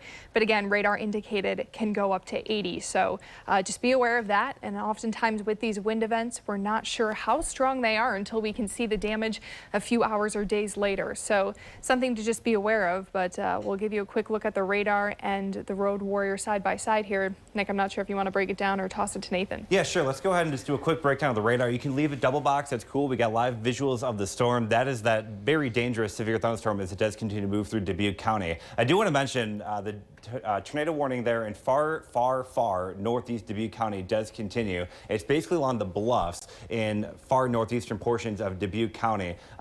Does continue up there. That will continue for about another 10 minutes or so. But really the main threat for the storm is what's moving right now through the Dyersville area, and it continues to march down Highway 20. A phenomenal view there from Weather First meteorologist Nathan Santo Domingo on the right side of your screen. He's moving east down Highway 20. If we can talk to Nathan, I'd love to see what he has to say. Looks like a very dangerous storm does continue to move eastward down Highway 20 towards Dubuque Metro. Nathan, what can you tell us out there? Yeah, Nick, a very dangerous storm continues to push in our direction. And again, we were in Dyersville for maybe about 5 minutes, and that storm really has kind of accelerated out. You see that nice kind of bowing shape on the radar there, pretty much stretching from Dyersville to kind of between Hopkinton and Cascade. That appears to be where the strongest winds are. So pretty much just to our south and west, kind of just tucked back in there, where the strongest winds appear to be with this storm. That shelf cloud really pronounced. Thankfully not seeing much rotation. This isn't going to be a tornadic situation, I don't think, but very strong winds continue with this storm as it moves through Dubuque County. And again, we're on Highway 20. I'll get you a town here. We're on Highway 20 near this town of Farley, moving towards Epworth. And this storm, again, racing east. Tremendous forward speed with this thing. It is going to be, wrong direction there. It's going to be on folks in Dubuque County faster than you might think. You might see it off in the distance, and you might think, oh, I got time. This thing is racing. It did not take long for us to get out ahead of it.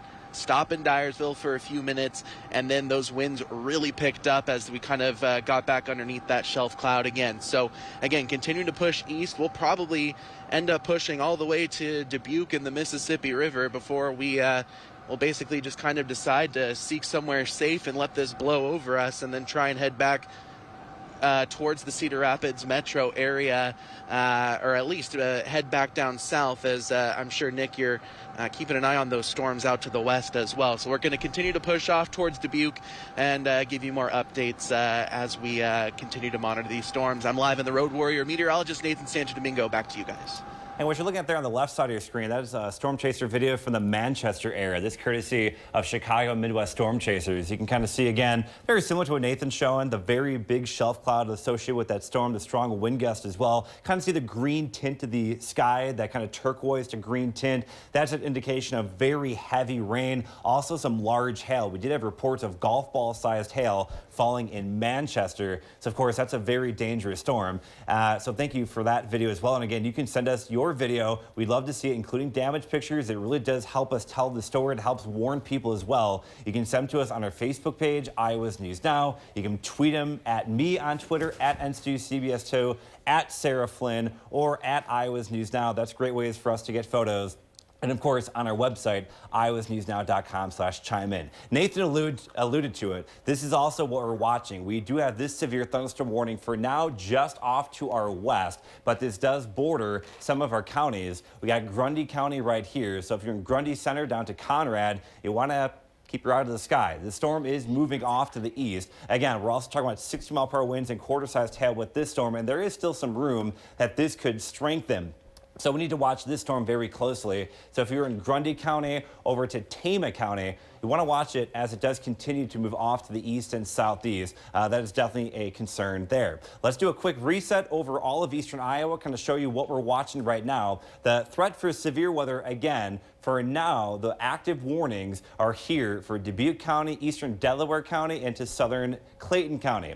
There still is technically that tornado warning in far northeast Dubuque County. That's right along the bluffs along the Cedar River. But really our main concern is with this powerful line of storms that moves down Highway 20. You can also see right here what we call a gust front. Along the leading edge of these storms, now moving through central Jones County, has pushed all the way through Linn County. I saw the gusts here in Cedar Rapids. They were pretty strong, probably 40 to 50 miles per hour. It's also now moving into northern Johnson County. So this moving off to the south and east. Some strong wind gusts, 40 to 50 miles per hour will be possible. Otherwise, though, the biggest threat for severe weather is up here. So let's do a quick zoom in here. We'll do another update on the severe warnings that we're dealing with right now. Again, that tornado warning technically includes far northeastern portions of Dubuque County. But what we're most concerned with is what's happening here in eastern Delaware County into Dubuque County. This severe thunderstorm warning does continue for 80-mile-per-hour winds, as well as hail up to the size of quarters. The problem is we're dealing with two different things here. It's a twofold warning. We're talking about wind gusts of 80 miles per hour right now moving into Dyersville. It did its damage in Manchester, now continues to move off to the east. But we're talking about wind gusts of 80 miles per hour, and that's likely throwing quarter-sized hail. So there's going to be some hail damage, wind-driven hail damage to windows. That's why we're asking you to please stay away from windows. This is a very dangerous storm as it continues to move off to the east, following Highway 20. And again, this will be heading towards Dubuque Metro. Let's go ahead and time it out. We'll do a quick estimation of where the storm will be and when. We'll throw it off to the east for the next half hour or so. Epworth by about 4:01, Piasta by 4:05, Dubuque, it'll be in your area by about 4:12 to 4:15, and then it starts exiting our area into portions of Wisconsin and far northwest Illinois. But again, what I do want to touch on, I'm going to talk about this again, is that strong gust front, that outflow boundary along the leading edge of these storms. You can really see it very clearly here. It's not severe, but there will likely at least be some strong winds, probably pushing right towards the Tiffin area, over towards North Liberty within the next few minutes. Wind gusts of 40 to 50 miles per hour. That will be enough to throw patio furniture. Want to put that away. That'll be enough to maybe bring some light limbs down as well. It's almost fully through the Linn County area, and then again moving through Jones County. Hey, Nick. Yes. Who do we got? It's Rebecca. Hi. Oh, hey, Rebecca. How are you doing? So I'm doing well. So I was actually I was outside when that gust front came through Marion. And I mean, just like you were saying, you know, the winds picked up. That's even before the rain starts. So you're going to have probably another, I mean, the rain hasn't even started yet. 20 minutes before that rain actually gets there, the wind picks up, the trees were bending. I mean, we all know we're uncomfortable when that kind of situation happens around these parts. But, you know, that was starting to toss some things around. I heard something hit the car on my way here. You know, we still have some of this loose branches and stuff like that around. Guessing that is Nick from Marion. So, you know, it's maybe just starting to rain up that way, or the wind's still picking up there. But yeah, that gust front quite strong comes on through, and then you're going to then have that thunderstorm get in, which currently that's not warned for Linn County, but it's going to have, the sky has that kind of green tint, you guys, you know, that means there's that heavy rain and probably some hail in it. So definitely going to have that lowered visibility. There's a lot of people on the road, school's back in session. We got the school buses out, people picking up their kids, people out and about here, and you have this thunderstorm that's coming through, and that's going to lower visibility, could start to toss some things around. We already know of damage that's happened, so something to certainly be aware of. And meteorologist Nathan Santo Domingo out there in the road warrior is still out ahead of it. He's still in Dubuque County, I believe, and a nasty shelf there with some strong winds with it, and that's the strongest part of that storm right there. If we actually go to Nathan, love to kind of hear where he's at. Thank you, Rebecca, by the way.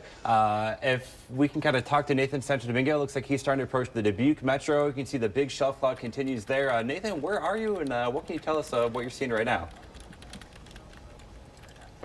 Hey, Nick, right now we're just pulling off of Highway 20. Again, going to kind of do a reset here. I'm going to do a quick measurement on the on my radar app and give you kind of the latest distance from us and the edge of the storm. So we're about 6 to 7 miles out ahead of the storm, and we're just kind of going to do an experiment here and see how quickly you'll just see how quickly this thing catches up to us as it continues to push off to the east. Hey, Mark, I didn't realize that this was in like a little ravine. Maybe there's something up here at the top of this hill where we have enough room to kind of pull off and get a good vantage point. So tough to tell in these cornfields sometimes what you're going to get. If we don't find anything up here, actually that turn that we just passed on our right, that might have something as well.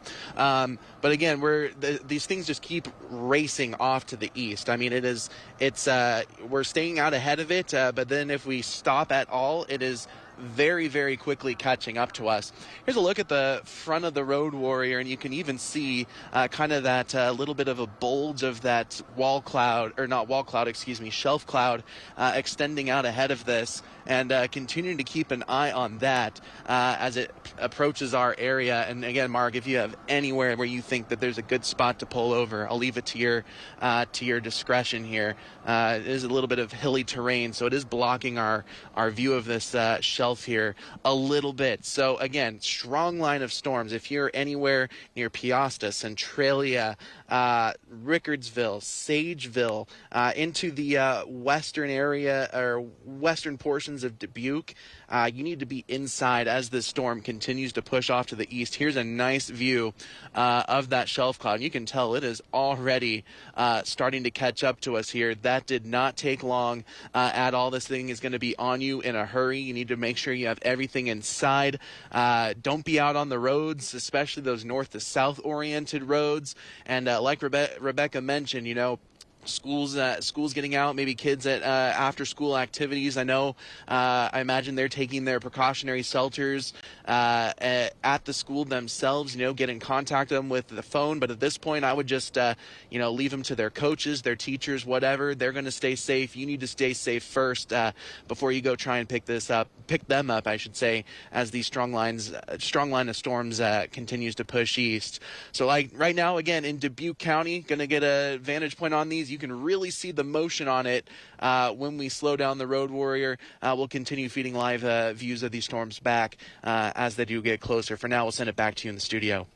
3:30. All right, thank you so much for that, Nathan. Again, we continue to track dangerous severe weather as it moves through our area. I do want to give an update on that Dubuque storm. If we can go back to the radar, we just want to do an update on that. Some good news is that the warning information, it has been downgraded a bit to 70-mile-per-hour winds. But however, that is still considered a considerable threat by the National Weather Service. And there are still indications on radar of 70 to maybe upwards of 80-mile-per-hour winds. That's with that storm as it does continue to move right down Highway 20.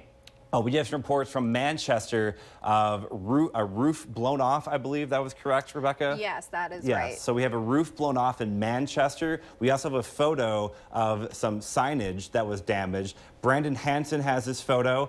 This is near Fairbank, and you can see the sign kind of twisted and bent there. Again, some really strong winds are happening as the storm continues to move off to the east. And Nick, there was a report of 70-mile-per-hour winds and quarter-size hail in Dyersville, which was where we were seeing the strongest part of that storm earlier. Yep. So again, that's a photo there courtesy of Brandon Hansen. You can see the sign kind of bent down there. So this is a pretty dangerous storm, and the severe weather threat does continue this afternoon.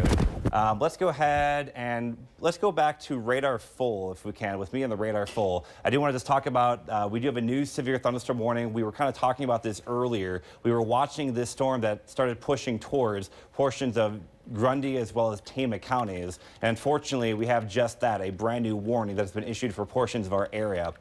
Let's go ahead and zoom in here, talk about the specifics of this storm. You can see the big bow on the storm. Radar indicated threat of wind gusts of 60 miles per hour as well as 1-inch hail. This does include most of Grundy County, all of Tama County, and then far southwestern portions of Blackhawk County. This severe thunderstorm warning does continue until 5 o'clock this evening.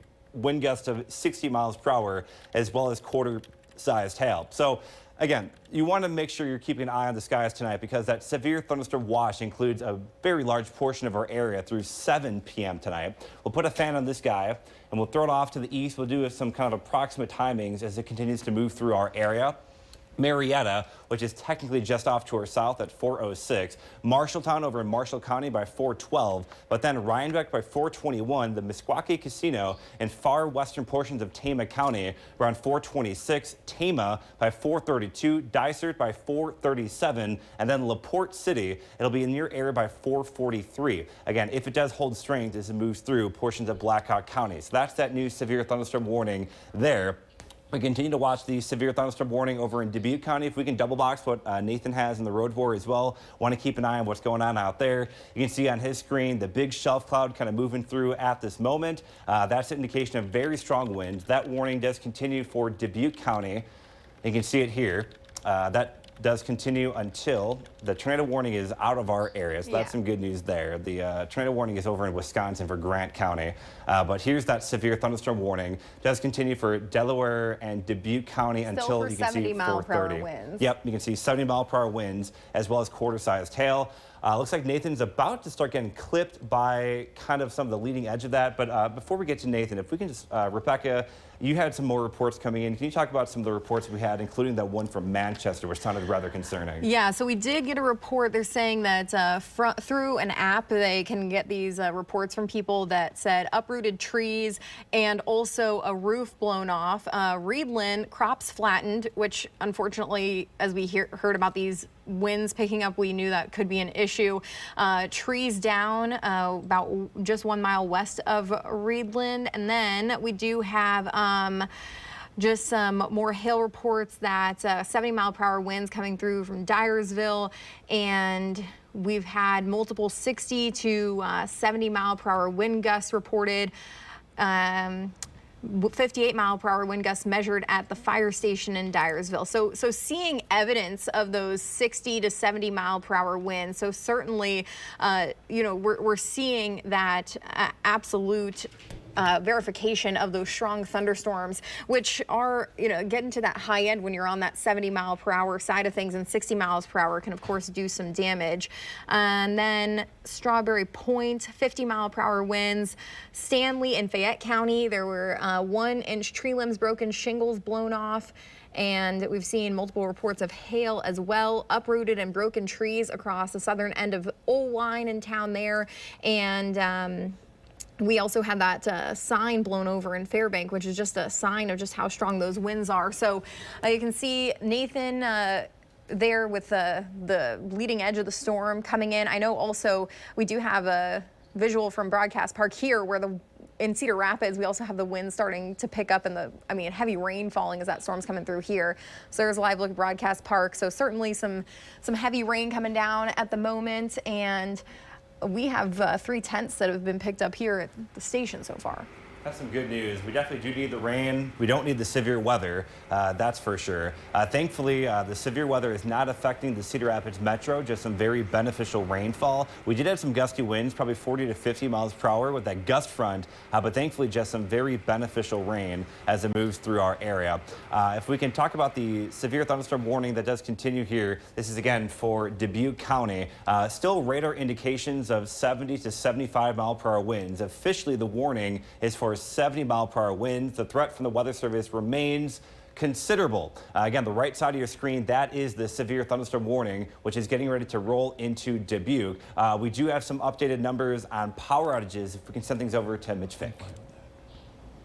All right, so let's check out some new numbers here, power outage-wise. These were just updated by PowerOutage.us in the last 3 minutes or so. And actually, these numbers have just jumped up in that last update. We were at about 7,800 for a good 20 minutes or so. Now, back up over 10,100. And again, the majority of these up where the storm system has really been hitting hard. Fayette County now almost 3,000 people without power.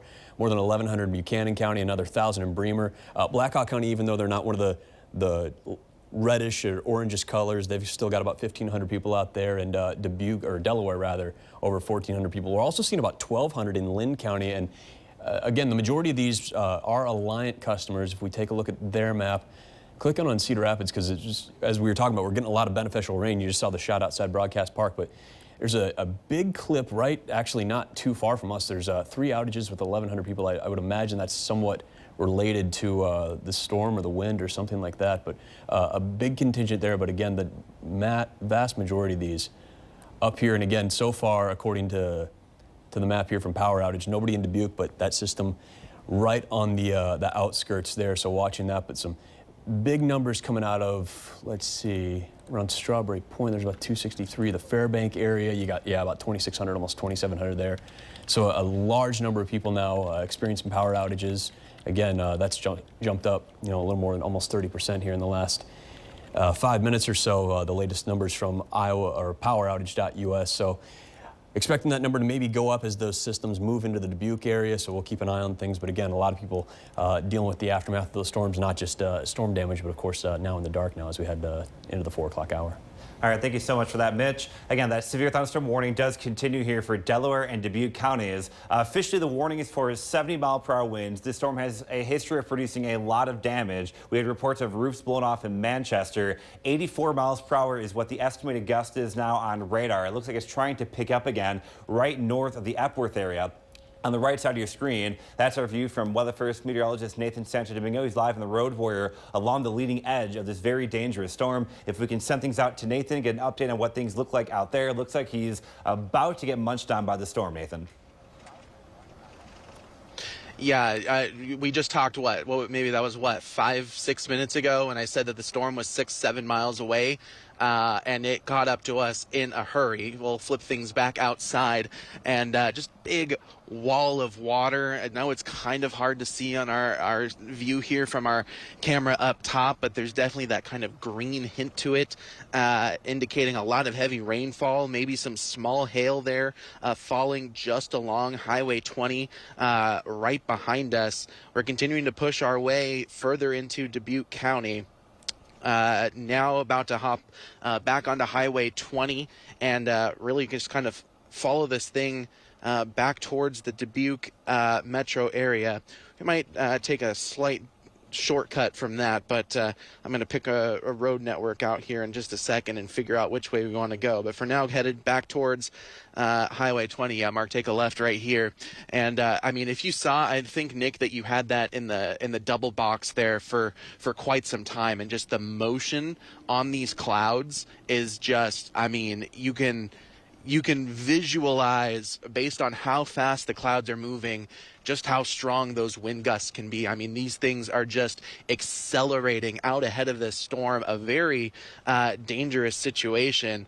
From my vantage point, it looked like the strongest of the winds might have been just to the south of Highway 20, but I do see, Nick, what you're talking about, that little bit of a pickup in the velocity estimates from radar just north of Highway 20. So we'll get back on 20, and then it kind of bends off to the north and east towards Dubuque. So we'll kind of be in a prime position to see what exactly this thing looks like as it enters the Dubuque metro area. For now, I'm live in the road warrior meteorologist Santo Domingo. We'll keep you updated out here and send things back to you in the studio.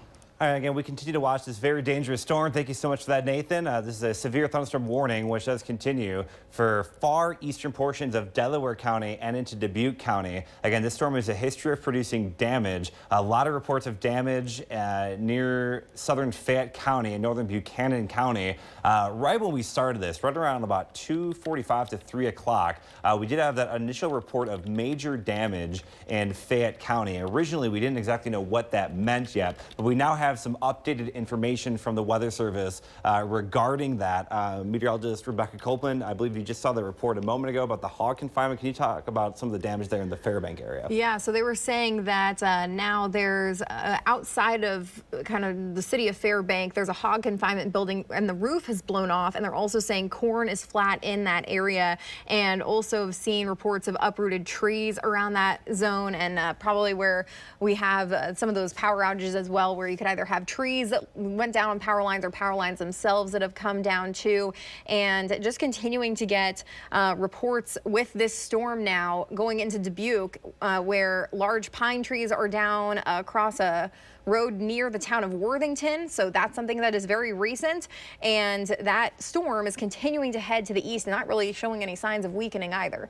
Yeah, unfortunately, it's not the only severe thunderstorm that we're watching tonight. We also have this severe thunderstorm warning. We've been keeping a close eye on this guy. This does include much of Grundy County into far southwestern portions of Blackhawk County and all of Tama County. This severe thunderstorm warning continues to move off to the east and southeast. Again, this is now capable of producing wind gusts of 60 miles per hour as well as quarter-sized hail. This storm continues to pose a threat for our area as well. Let's go ahead and kind of time this storm out in terms of where it is. I don't think I have my thing enabled. We'll go back to that. Again, we do have that severe thunderstorm warning, which does continue there. We'll go ahead and put a fan on this to talk about where it will be and when. The leading edge right about there. Moving off to the east-southeast. So Grundy Center, knocking on your door. It'll be there about 4:18. Gladbrook by 4:22. Again, Meskwaki Casino in the far western portions of Tama County, west of Tama. It'll be there around 4:28. In the Tama area by 4:34. Dysart by about 4:43. And then if it does continue to hold strength, it'll start approaching areas like Belle Plaine by 4:51 and Van Horn by 4:55. So that's the other severe thunderstorm warning that we are tracking this afternoon. We continue to watch, which is the strongest storm. This one does continue to move through Delaware and Dubuque counties. That's until 4:30. Wind gusts of 70 miles per hour are likely with the storm still at the moment. We'll pop the velocity view back on, show exactly how fast those raindrops are moving. And if we can double box with the Road Warrior feed, just to kind of keep an eye on what it looks like where Nathan's at right now. Again, we do have some pretty strong wind gusts indicated on radar. Still probably in that 60 to 70 mile per hour range. There's 75, 68, 74. So this storm, the problem too is this is getting closer to the radar. So these numbers are starting to get a little bit more closer to reality, if you will, as the storm approaches the Quad Cities, which is off to the south and east. So again, radar indications of 60 to 70 mile per hour winds, even upwards of 75, is still a possibility. Looks like they just have a new warning that was issued there. Yeah, they did. They're still saying 70 miles per hour. And I was going to say, too, we got a report in from Jessup that, so this is a little bit earlier, but around an inch of rain fell in about a half an hour. So, you know, we're getting close to the rush hour now. You're going to be heading home from work, or, you know, people that are about to head out on the roads in these areas. This is going to be, you know, very heavy and could be briefly blinding rains that, along with those strong winds, could lower visibility, could be tough on the roads. And then on top of that, you have the threat of the wind too picking up in these severe thunderstorms up to 60 to 70 miles per hour. Very dangerous storm. Has a history of producing damage. I'm going to go ahead and pop up what we call the local storm reports. Basically, these are the reports of damage that we've received so far from the National Weather Service. And you can see there are a number as it moves through eastern Iowa. We have total, it looks like, 7 reports of hail. We have 14 reports of wind damage and 14 reports of wind gust measured. So this unfortunately has a history of producing a lot of damage as it moved through our area. Near the Independence, we had a report of some damage there. In Manchester, we had trees uprooted, snapped, and a roof blown off there. That was at 3:40.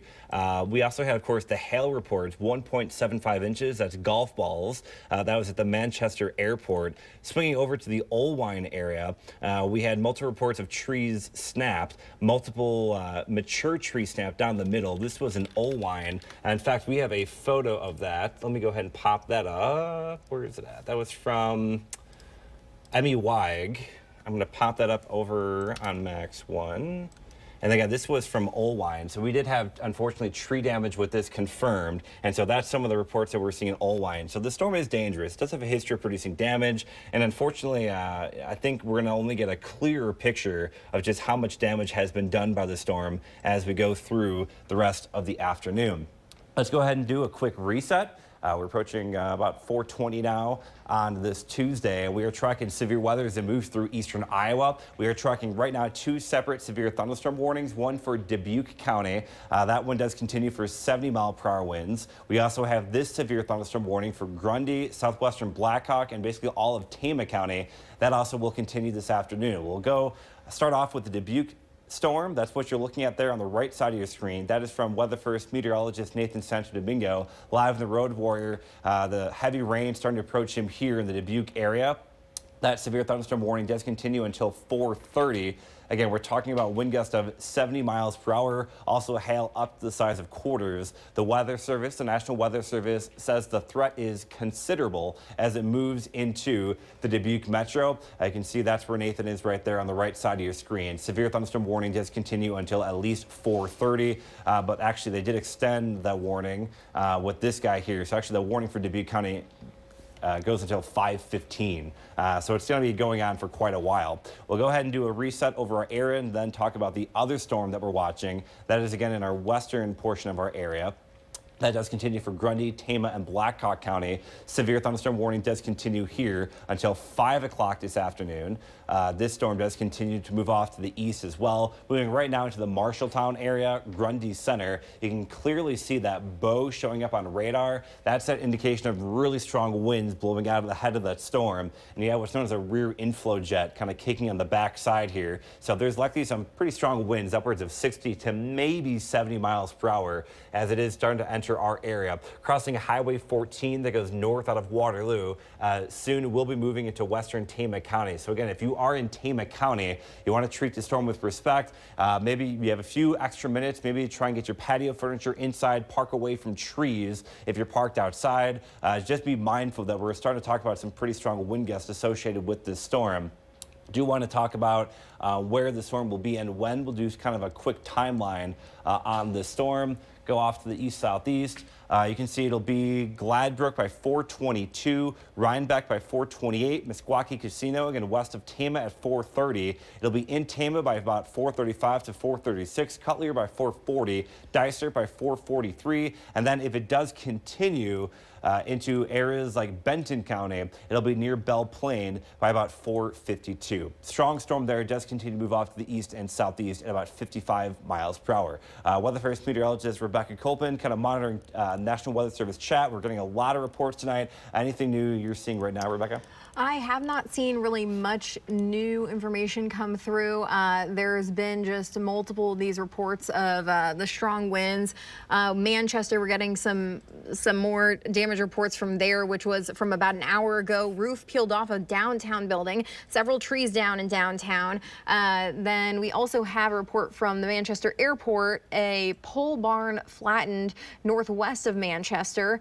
And this has just been the kind of theme. We've gotten a lot of, unfortunately, reports of corn flattened, some roofs actually being blown off as well, a lot of uprooted trees, and then that, of course, is then leading to the power outage issue. And I know Mitch has been monitoring things over there. Do you have some updated information about the power outages, Mitch? Yeah, a little here in the last 5 minutes or so. PowerOutage.us has updated a couple hundred more than we had just about 15 minutes ago. So we're just under 10,400 people in the state. And again, the vast majority are coming out of Fayette, Buchanan, Bremer, Black Hawk counties. Let's take a look, though. The majority of customers up in Black Hawk County are through Mid-American Energy. There was at one point, this has actually been cut down from about 2,300 to 1,568 in the last probably 10 minutes or so. At one point, Dunkerton, a town of about 850 people, had 429 Mid-American Energy customers without power. So you maybe estimate every customer is 2 people. Basically, Dunkerton in its entirety was off the grid. So good to see that they're off the map, though, and it looks like maybe some power's getting back there, but still almost 1,200 people in the Waterloo area that are Mid-American customers don't have power right now. Lion, of course, huge impact up across the area. Oelwein right now, which, of course, in Fayette County, about 6,000 people. The storm went right through there. We've got about 1,000 customers in that area of Oelwein, another 1,000 there, and I think about 650 there. So a ton of power outages when it comes to Alliant customers in Oelwein. It looks like the majority of them, by the kind of the aquatic center, you've got 900 customers without power there, and have been in the dark, it looks like, about for an hour. But again, statewide, we're still not seeing massive impacts. Right now, just 6 customers in Dubuque County without power, so that's good. But that storm, again, is coming in. You got about 200 in Clayton, 1,500 in Delaware, 1,200 in Buchanan. Again, almost 3,000 now in Fayette, about 1,000 in Bremer. And again, Black Hawk County, even though it's not matching the shades of these counties here, still a lot of them. And again, in some of those rural communities and again, a lot of Mid-American energy customers waiting for power to get back. But we'll see what this impact, again, has in Dubuque as Nick continues to track everything over there. Yeah, actually, what I do want to do, here's right behind me, a live view from our Dubuque sky cam. You can just see how dark it has gotten. You can see the leading edge of that shelf cloud here kind of blowing on in. So the strongest part of the storm is now started to enter the Dubuque metro. We're talking about the threat of wind gusts up to 70 miles per hour as the storm moves in. We are approaching right now about 4:26 this evening.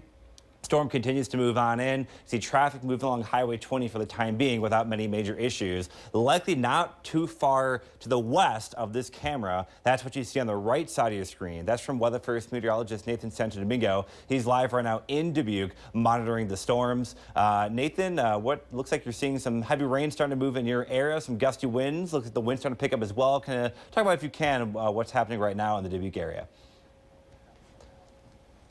Yeah, Nick, right now we've kind of pulled off just to the north of Highway 20.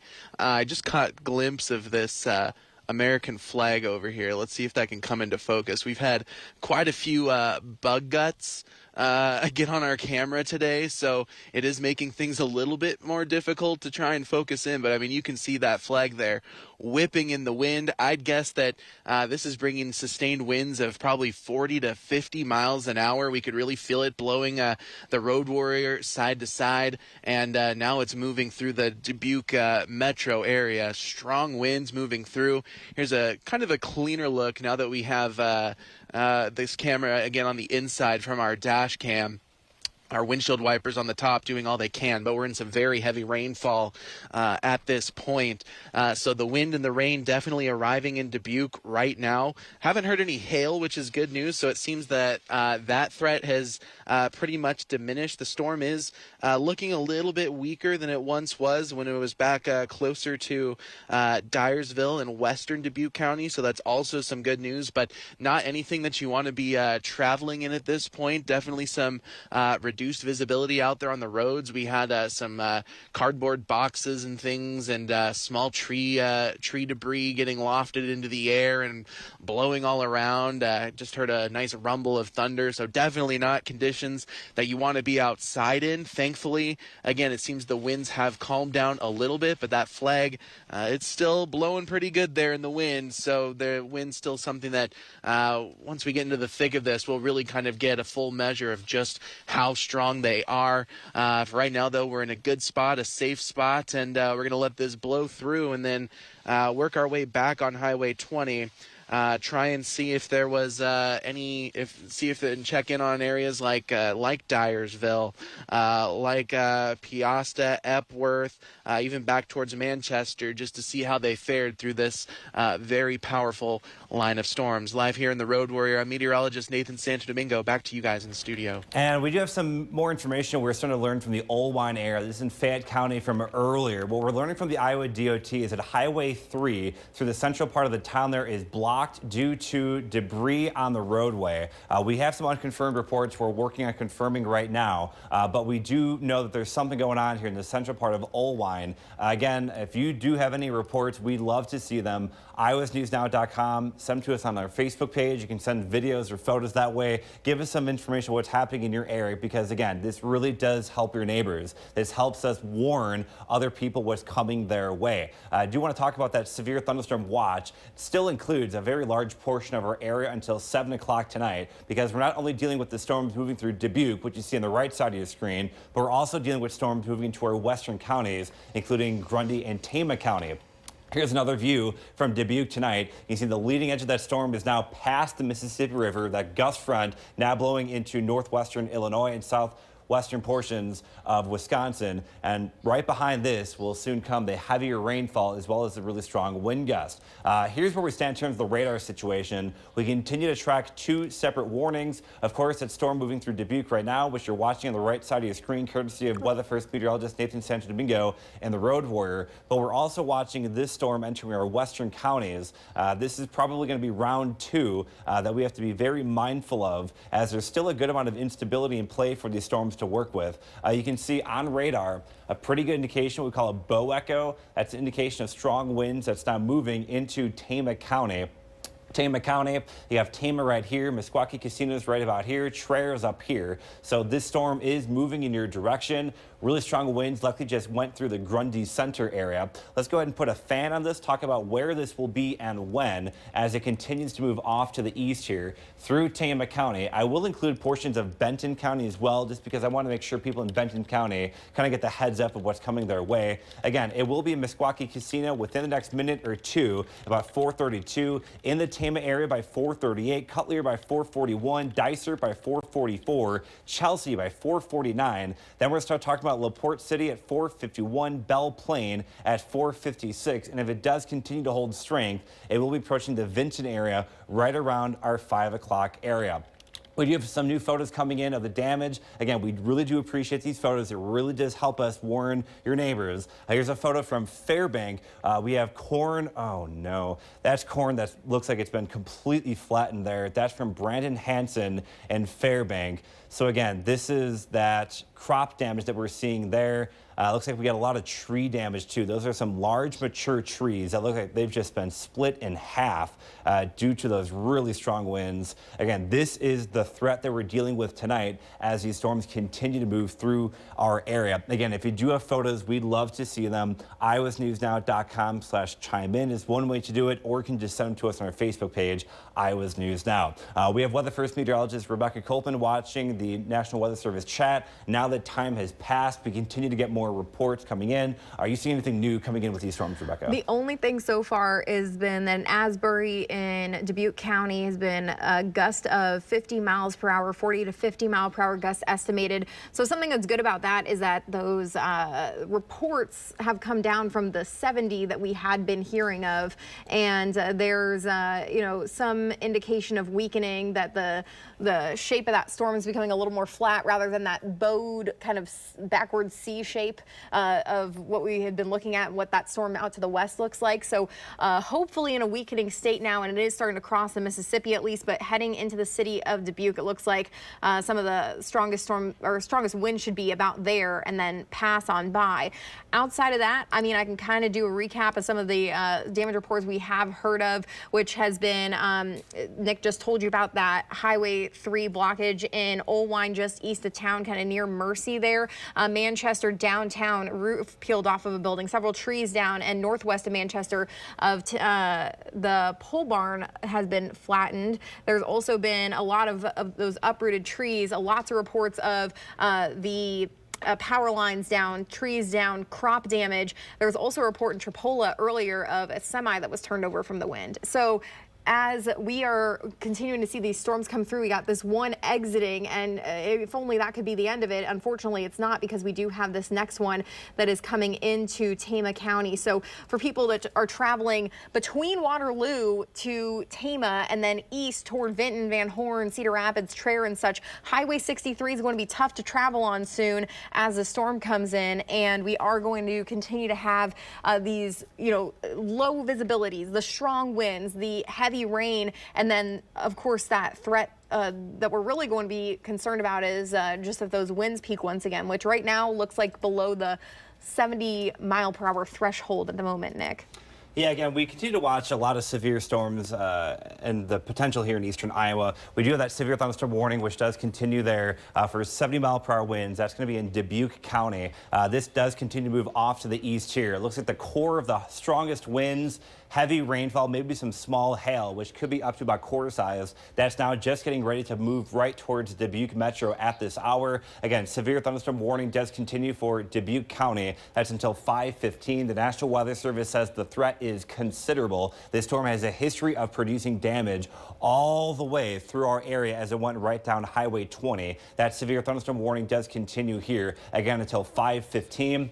You can see on the right side of your screen, that's from Weather First meteorologist Nathan Santo Domingo. He's currently inside the Dubuque Metro. That storm's starting to affect him right now.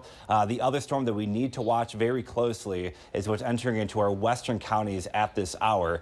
This could be the second round, the second wave of storms that we need to watch very closely. That Boeing segment here, that's an indication of very strong winds moving right into southwestern Blackhawk County, now moving into much of Tama County. So that storm does have the history of producing some wind gusts up to maybe 60 miles per hour. What I do want to do is time out that storm for you. We did get a latest update from the Weather Service in terms of the wind speeds. They're still keeping it at 60 miles per hour, hail up to quarters. So we'll do a fan on this. We'll talk about where the storm will be and when. It is moving off to the east. So Tama by 4:38, Traer by 4:40. We got Vinning at 4:46, Dysart by 4:48, LaPorte City by 4:54. And then if it does continue to move into places like Benton County, we do have Belle Plaine at 4:57, Vinton at 5:03, and Newhall at 5:05. So again, that's that storm that does continue to move through. And the reason we're still talking about this storm is that there still is that severe thunderstorm watch that does include our air until 7 o'clock.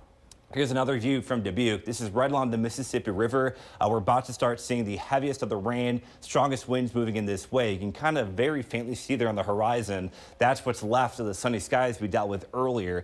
The storm clouds have now moved in along the leading edge of that storm, and now we're going to start seeing the heavier rain and stronger winds. That's what you see on the right side of your screen from Weather First meteorologist Santo Domingo. Again, we are still rolling with that severe thunderstorm watch, which does continue until 7 o'clock this evening.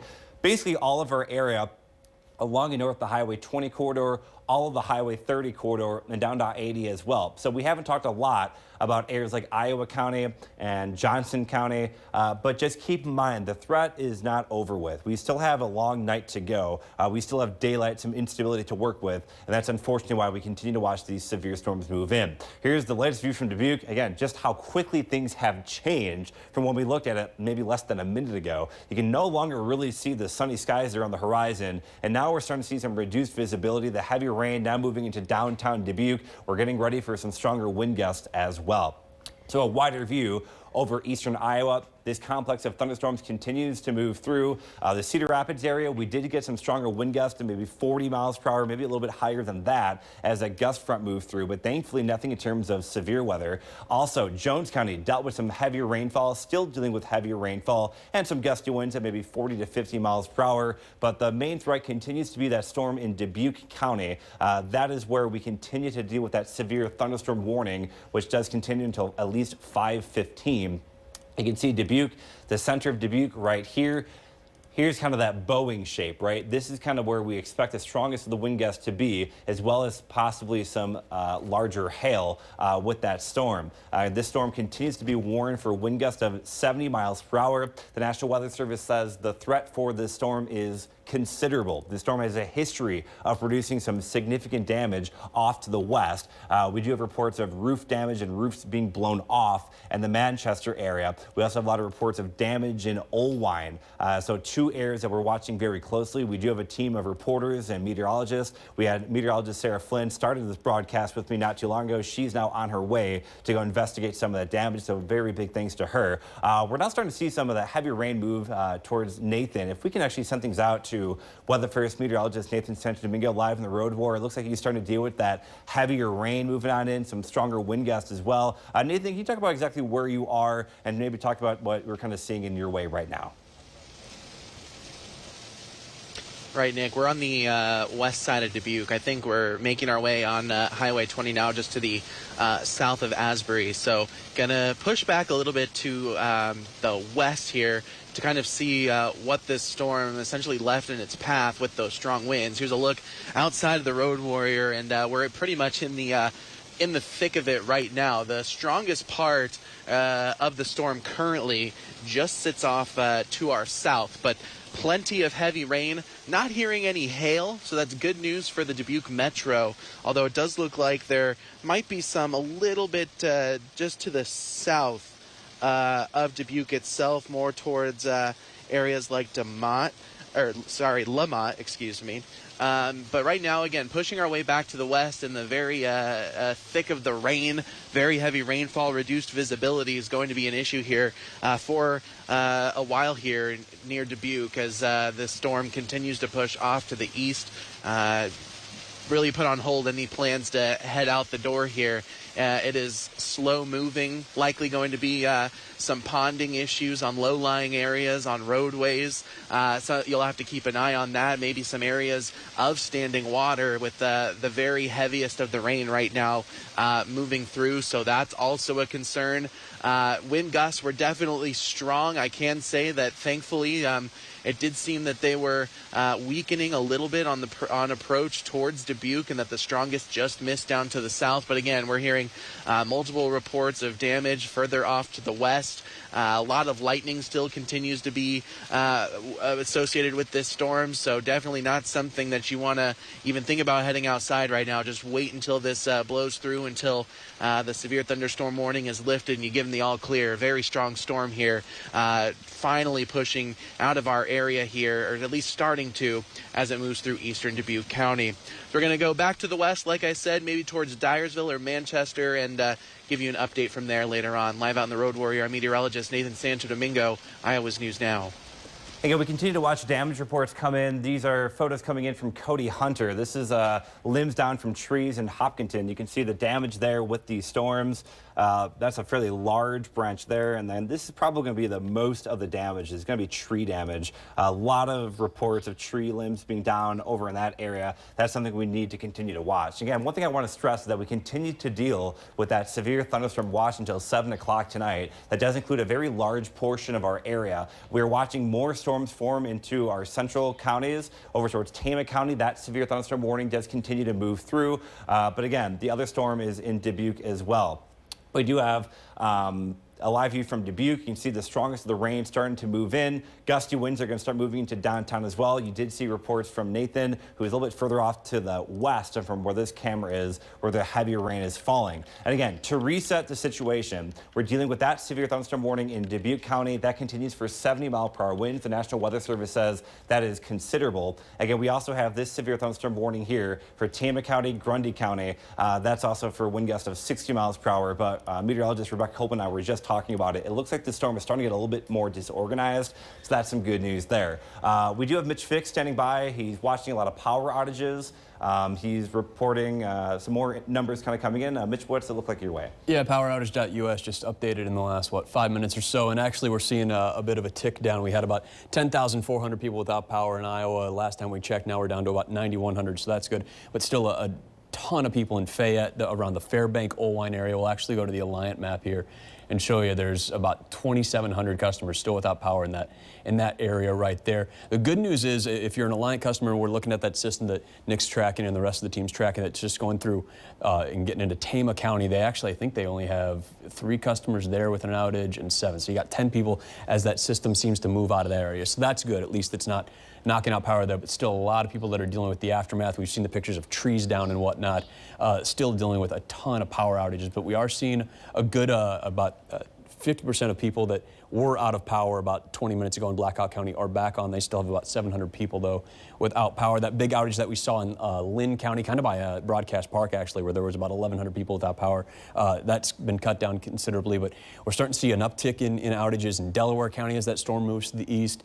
Buchanan hanging steady. Bremer's maybe got a couple people in, but again, Fayette County, a county where they're only tracking about 9,700 customers. You've got about 3 out of every 10 customers in Fayette County. Again, the majority in the Fairbank area and the Oelwein area. Sitting in the dark right now, so we'll continue to track what's happening as the storm moves into the Dubuque area. We started to see the scenes there, but again, Nick, the good news is that moves through Marshall County and Tama County, that second system that we're watching on the back end. So far, knock on wood, haven't seen any major power outage, if any, issues so far with that. All right, thank you so much for that, Mitch. Again, we're looking at the live views on the right side of your screen. That is from the Dubuque area. You can see some heavy rain continues to fall out that way. On the left side of your screen, that's the current radar picture. That's that severe thunderstorm warning that's in our western counties right now. That does include southern Blackhawk County, also into Tama County. That severe thunderstorm warning does continue until 5 o'clock. Again, it looks a little bit more disorganized, so that's some good news there. This storm no longer has that very classic kind of what we call a bow echo kicking out with the storm. This does appear to be weakening just a little bit, but for now, it still is capable of producing 60-mile-per-hour winds as well as quarter-sized hail. So we need to watch that storm closely. For the time being, the very minimum, it's producing some locally heavy rainfall as well as a lot of frequent lightning. Again, here's another live view from Dubuque. We do have the rain falling and the gusty winds as well. Rebecca, what do you have? I was going to say, well, we did get a report from now as this storm went through the Dubuque airport, 60-mile-per-hour winds reported there from that weather station. So that's a confirmed 60-mile-per-hour report. Also quarter-size hail reported in that area. So you mentioned that wind-driven hail threat. That can be terrible also for the crops, let alone just the winds alone. The other thing I wanted to note here is this warning has been dropped now to a 60-mile-per-hour threat. So they're letting go of that 70-mile-per-hour considerable verbiage now. As we've been talking about, it looks that it has weakened some now as it's approached the Mississippi. Okay, so I think what we might do is do a quick reset on the warnings, and then I think we'll just kind of get ready for our 5 o'clock newscast. We're going to try and get a little bit more organized here, get everything all figured away and squared away. It appears the threat for really significant weather is beginning to die down. Unfortunately, we do know that there is a lot of damage in our area. We're working our sources. We have reporters heading out in the field. We're going to try and get more information on that. So let's do a quick summary of where we stand right now, and then we'll prepare to send you back briefly to normal programming, and then we'll be back for our newscast at 5 o'clock. Again, severe thunderstorm warning does continue for Dubuque County. The strongest of that storm now moving into northwestern Illinois. That officially continues until 5:15. Quarter-sized hail and 60-mile-per-hour winds will be possible. Earlier, again, this storm was a bowling ball going down Highway 20, producing a lot of damage in areas like Oelwein and Manchester. We're watching that very closely. We also do have that severe thunderstorm warning off to our west. That does include, again, Tama County, southwestern Blackhawk County, and southeastern portions of Grundy County. That storm does continue until, I believe, 5:15 as well. That's also 60-mile-per-hour winds. It's going to be just 5 o'clock. 60-mile-per-hour winds and quarter-sized hail will be possible with this storm. I will say this storm looks a lot less organized. That's very good news there. We did have a big drop in temperatures here. That's likely kind of killing off some of the instability. So that's some good news with that. So that's going to do it for us here for now. We're again going to be following all the damage reports very, very closely. Tune in. Iowa's News Now starts at 5 o'clock in about 12 minutes. Well, the very latest there, and of course, we'll keep you updated here all night on iowasnewsnow.com. But for now, let's send you back to normal programming. Get weather warn alerts on Connecting You. This is Iowa's News Now at 6. Another round of severe weather hits eastern Iowa, and more storms are moving through right now. We have full team coverage tonight on Iowa's News Now, and we start with Weather First meteorologist Nick Stewart. A busy afternoon for him, a very active pattern moving through the area there. Yeah, it's in fact still ongoing. Thankfully, though, the severe weather threat has wound down. The actual severe thunderstorms, those have since departed our area. Look at the radar and satellite view, shows no active warnings in eastern Iowa, but still some strong storms, including the Cedar Rapids and Iowa City metros, where we're dealing with a lot of heavy rainfall and some gusty winds. A close look at the high-resolution radar imagery shows the heavy rain moving through Cedar Rapids and Iowa City. Again, we could see gusts of maybe 30 to 40 miles per hour. Here's a live look from our Iowa City Skycam. You can see northwest winds gusting 29 to 35 miles per hour right there. So thankfully nothing too strong, but still some kind of gusty winds along the leading edge of those storms. This is what it looked like earlier. This photo from James Patrick and Waterloo, that big old shelf cloud coming to the Waterloo metro, and right behind that was the heavy rain and strong winds. This photo from Brad Donovan and Waverly shows the near zero visibility caused by the heavy wind and hail. Strongest wind reports today, 61 miles per hour in Waterloo, 60 in Dubuque, 48 mile per hour gust in Cedar Rapids. Now our team coverage continues of the severe weather threat tonight. Let's send things out to Weather First meteorologist Nathan Santo Domingo, tracking the severe weather in a road warrior. Nathan, where are you and what can you tell us right now? Hey, Nick, right now we are in Manchester, and a couple of things that have developed over the last half hour as we've driven through town. As we take a live look outside of the road warrior, you can see there's a tree limb there on the right, a bunch of trees. It looks like there's a tree there that on the left that just got knocked down. I'll switch over to the top view real quick and spin that off to the right, and you can see there's that tree that got knocked down there as well. So a lot of tree debris sitting on the roadways. You can see all those branches lining the side there, lots of limbs down. In fact, here's a road closure. It looks like there must be some damage here coming up that we're going to have to detour around. Now, I can also tell you that there has been a tough time for us to get gasoline back in the road warrior. All of the gas stations that we tried on the southwest side of town, including BP, Casey's, and Quickstar, none were able to pump gas. Even their card reader was down. It's not clear if that was a power issue or from the card reader issues that we're having over the weekend. So just something to keep in mind. If you are heading out around Manchester, there's some detours, quite a bit of damage. We'll try and get more information here coming up in just a bit. Live in the Road Warrior, meteorologist Nathan Santo Domingo, Iowa's News Now. All right, Nathan, thank you. That is interesting about the gas stations. Our team coverage of the weather continues now with meteorologist Sara Flynn. She's in Cedar Rapids tonight. Sara, much of the storms so far have been to the north. Tell us what you're seeing in the city tonight. Yeah, that all changed just a few minutes ago, Karen. A storm rolled through, or is currently rolling through Cedar Rapids. Not severe at this time, but definitely causing some issues on the road. Here's a look at 380. Cars are definitely having to slow down, dealing with some flash flooding, not particularly on the highway, but definitely on some of those side streets. And paired with that, I'm sure you can see the rain blowing. The wind is certainly picking up out there, and really it's something that we'll continue to see for quite a bit of time. Like Nick mentioned earlier, it is not a severe thunderstorm.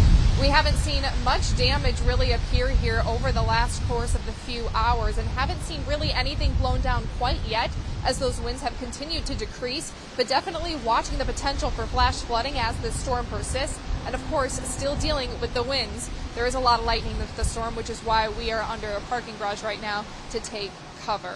Live in Cedar Rapids, Weather First meteorologist Sara Flynn, Iowa's News Now. And we're continuing to take a look at the power outages caused by this storm, and still a lot of them around the area. We're starting to see them move more and more into the Quad Cities area. Right now there's more than 12,300 people in the state, electric customers that is, without power. Now the big places that have been hit in our area continue to be the ones that we've been talking about all afternoon. Fayette County, a lot of people in the Fairbank, Oelwein area. Thousands of people still without power there. Bremer County still almost 1,100 people. Buchanan County almost 1,000. Delaware County close to 1,700 people without power. The surrounding areas though, Dubuque 500 people, but certainly given the bigger population there, it's good that didn't see nearly as many as these areas. And of course we've got people tracking on the ground what's going on there. But again, big impacts there in the Quad Cities. A lot of Mid-American Energy customers there. They've got 3,500, almost 3,600 customers out. The vast majority of those in the Quad Cities area. Waterloo has really started to come back on that metro area. Dunkerton, there's still one customer without power. At one point today, about half of their population didn't have power. And that's, you can lump in multiple people within that same customer mark. So Dunkerton was basically without power, but again, a lot of Alliant customers, more than 8,000 across the region without power, and you see a lot of them, not many in the Cedar Rapids area, just 10 as that storm moves through, but you've also got, again, a ton up, more than 3,000 in the Oelwein Fairbank area, still quite a few, 850, a little more than that in the Waterloo Cedar Falls area, and again, more than 1,000 there in Delaware County. So the impact's still widespread. A lot of people that have been in the dark now for a couple of hours. So we'll keep an eye and see if some of them can start getting power again, as again, the Quad Cities now starts to get the brunt of those storms. Mitch, thank you. One of the areas seeing severe weather today has been Oelwein. Iowa's News Now anchor David Amelotti has more team coverage now. And David, describe where you are and what you're seeing.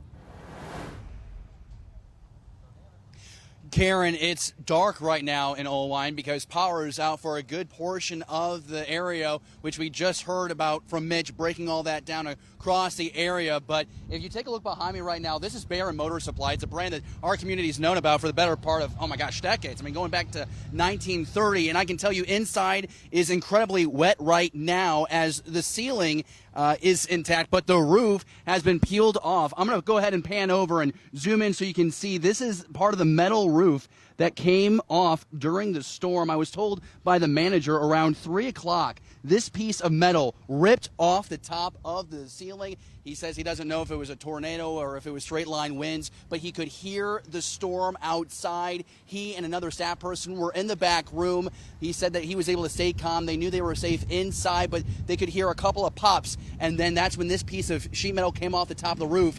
And then more than a dozen spots inside the facility, there was water leaking in. There was standing water inside that facility. I was in there maybe close to 20 minutes ago, and there was maybe a quarter of an inch on the floor. All the expensive merchandise inside has been covered, but there is a lot of stock that will be destroyed, not usable. And I spoke again with that manager, Russ McNamara. He tells me that he is confident that this store, with all the damage and all the merchandise that has been destroyed in this storm this afternoon, they will be back open here tomorrow in Oelwein. Pretty remarkable. And of course, the good news, we don't want to go anywhere without saying this, is that no one is hurt as far as we know. We can confirm that here with this location, but as far as any of the damage here in Oelwein, no reports of injuries yet here on the ground. If I hear any more, I will be sure to update you. Stay with us on air and, of course, online at iowasnewsnow.com. Live in Oelwein, David Amelotti, Iowa's News Now. Back to our team weather coverage now as we follow more chances for storms tonight, and storms sitting on top of us right now. Meteorologist Nathan Santo Domingo live in the Road Warrior. Nathan, where are you right now? What's it looking like? Hey, Mitch, right now we've stepped outside of the Road Warrior. We've come across some substantial damage here in Manchester. I'll step out of the frame and you can see what's going on behind me. I spoke with the firefighter here. That's Tony Eade with the Manchester Fire and Rescue Report. And he tells us that this tree is down on a live wire right now. So still waiting for Alliant to come through. He told me that they have at least 3 or 4 trees that are down across town. Also, off to our left here, there's significant damage here in this cemetery. I can get you a quick cross street here real quick about where we're at. This is Line Street and Highway 13 right near the Delaware County Fairgrounds. So some substantial damage here was done in Manchester, and again, they're still waiting on Alliant crews to get here to repair the at least 3 or 4 trees or at least limbs that have knocked down lines, and of course that has also caused some issues with power, and we've been unable to get gas so far here in Manchester, so we'll continue to keep you updated here as we learn more live here in Manchester. I'm meteorologist Nathan Santo. Domingo. We'll send it back to you in the studio. And thank you so much for that, Nathan. He was a key role of our forecasting earlier today, so thankfully we were able to monitor those storms as they moved down Highway 20. Now, for now, the Highway 20 corridor is much quieter. We do have a few showers and storms off to our south. The lone severe thunderstorm warning is here in far southeastern Linn County and most of northern Cedar County. That does continue until 6:45. The potential of quarter-sized hail and 60-mile-per-hour winds. You can also see that big line of storms continues to move eastward. Beneficial rainfall and definitely some gusty winds. A lot of it from Coralville tonight. You can see the rain falling in eastern Iowa tonight. Current temperature has definitely fallen rather quickly. 74 degrees, dew point at 67, so still a lot of humidity in the air. Temperatures, though, were knocked down about 20 degrees once those storms moved through. Here's a photo from earlier near Cedar Falls. Sam Paul Steffen snapped this great photo of that shelf cloud moving through the Cedar Falls area. Taking a look at this fantastic photo of the shelf cloud. This photo from Ann near Dysart. You can see the big old shelf cloud there, all the corn there on the ground. Hopefully the corn did survive the winds. There was a warning for the storm earlier, gust up to 60 miles per hour. Thankfully, we've not had a lot of reports out that way. Now, top wind gust today, Hazleton 70 miles per hour, Dyersville at 70, 61 was the top gust in Waterloo, 60 in Dubuque, Strawberry Point and Clayton County at 50 miles per hour. Cedar Rapids Airport gusted to 43. Thankfully, severe here in Cedar Rapids, but still, we have some reports of some minor power outages. Severe thunderstorm damage in Hopkinton from Cody Hunter. You can see the big tree there blocking the roadway. You can also see it did bring down some power lines and telephone lines as well. So we do have some damage out that way. Of course, we did see the damage in Manchester. Big old tree there. You can see a person for scale. Very large tree there from Randy and Sherry Taylor. Again, this was in Manchester. We had reports of damage in Oelwein. A very large tree snapped right at the base. This is from Emmy Weig. You can see the very large tree there. I believe it did successfully missed the house. Some good news there, but still a lot of cleanup that has to be done.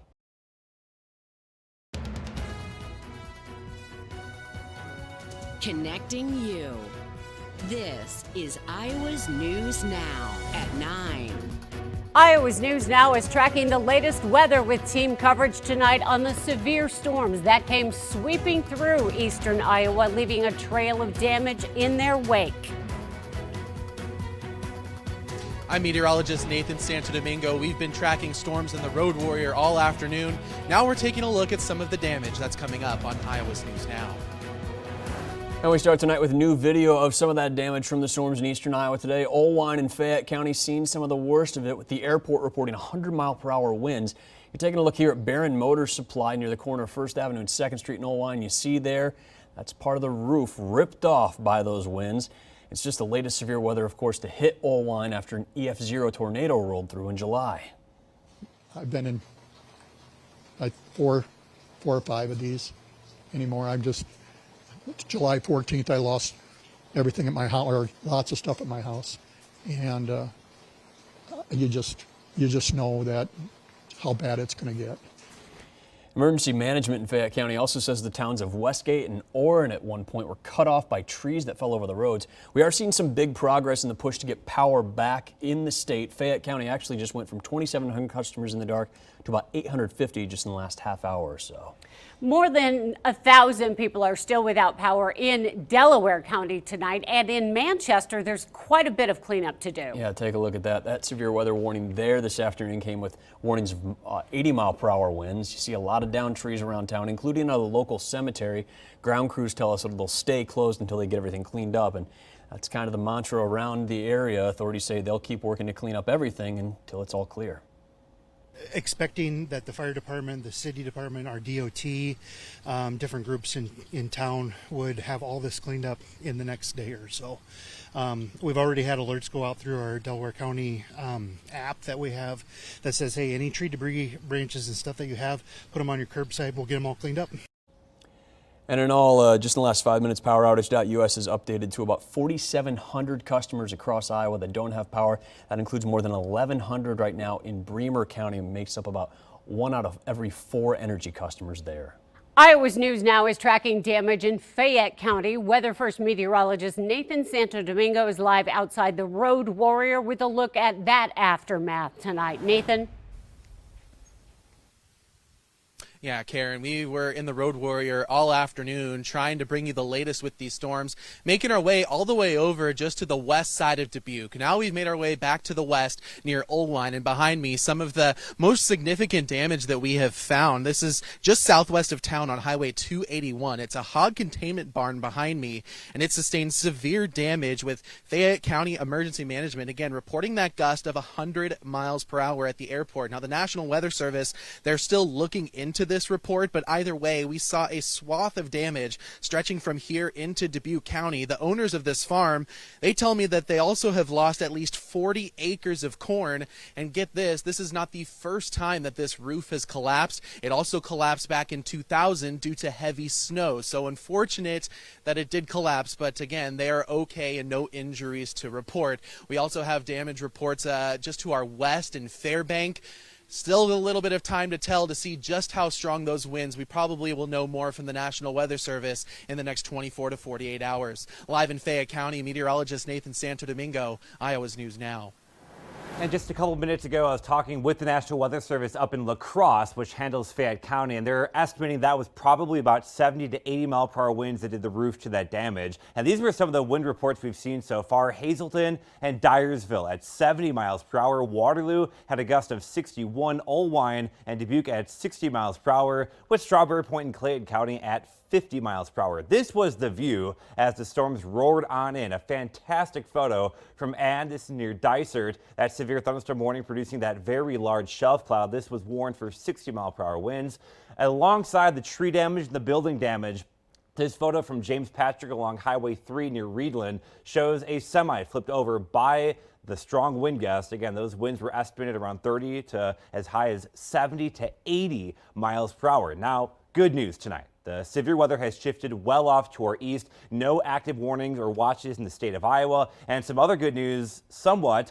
We got some beneficial rainfall. 0.3 of an inch in Cedar Rapids, 1.8 up in Waterloo. Now, we're going to talk more about the prospects for storms in the next couple of days.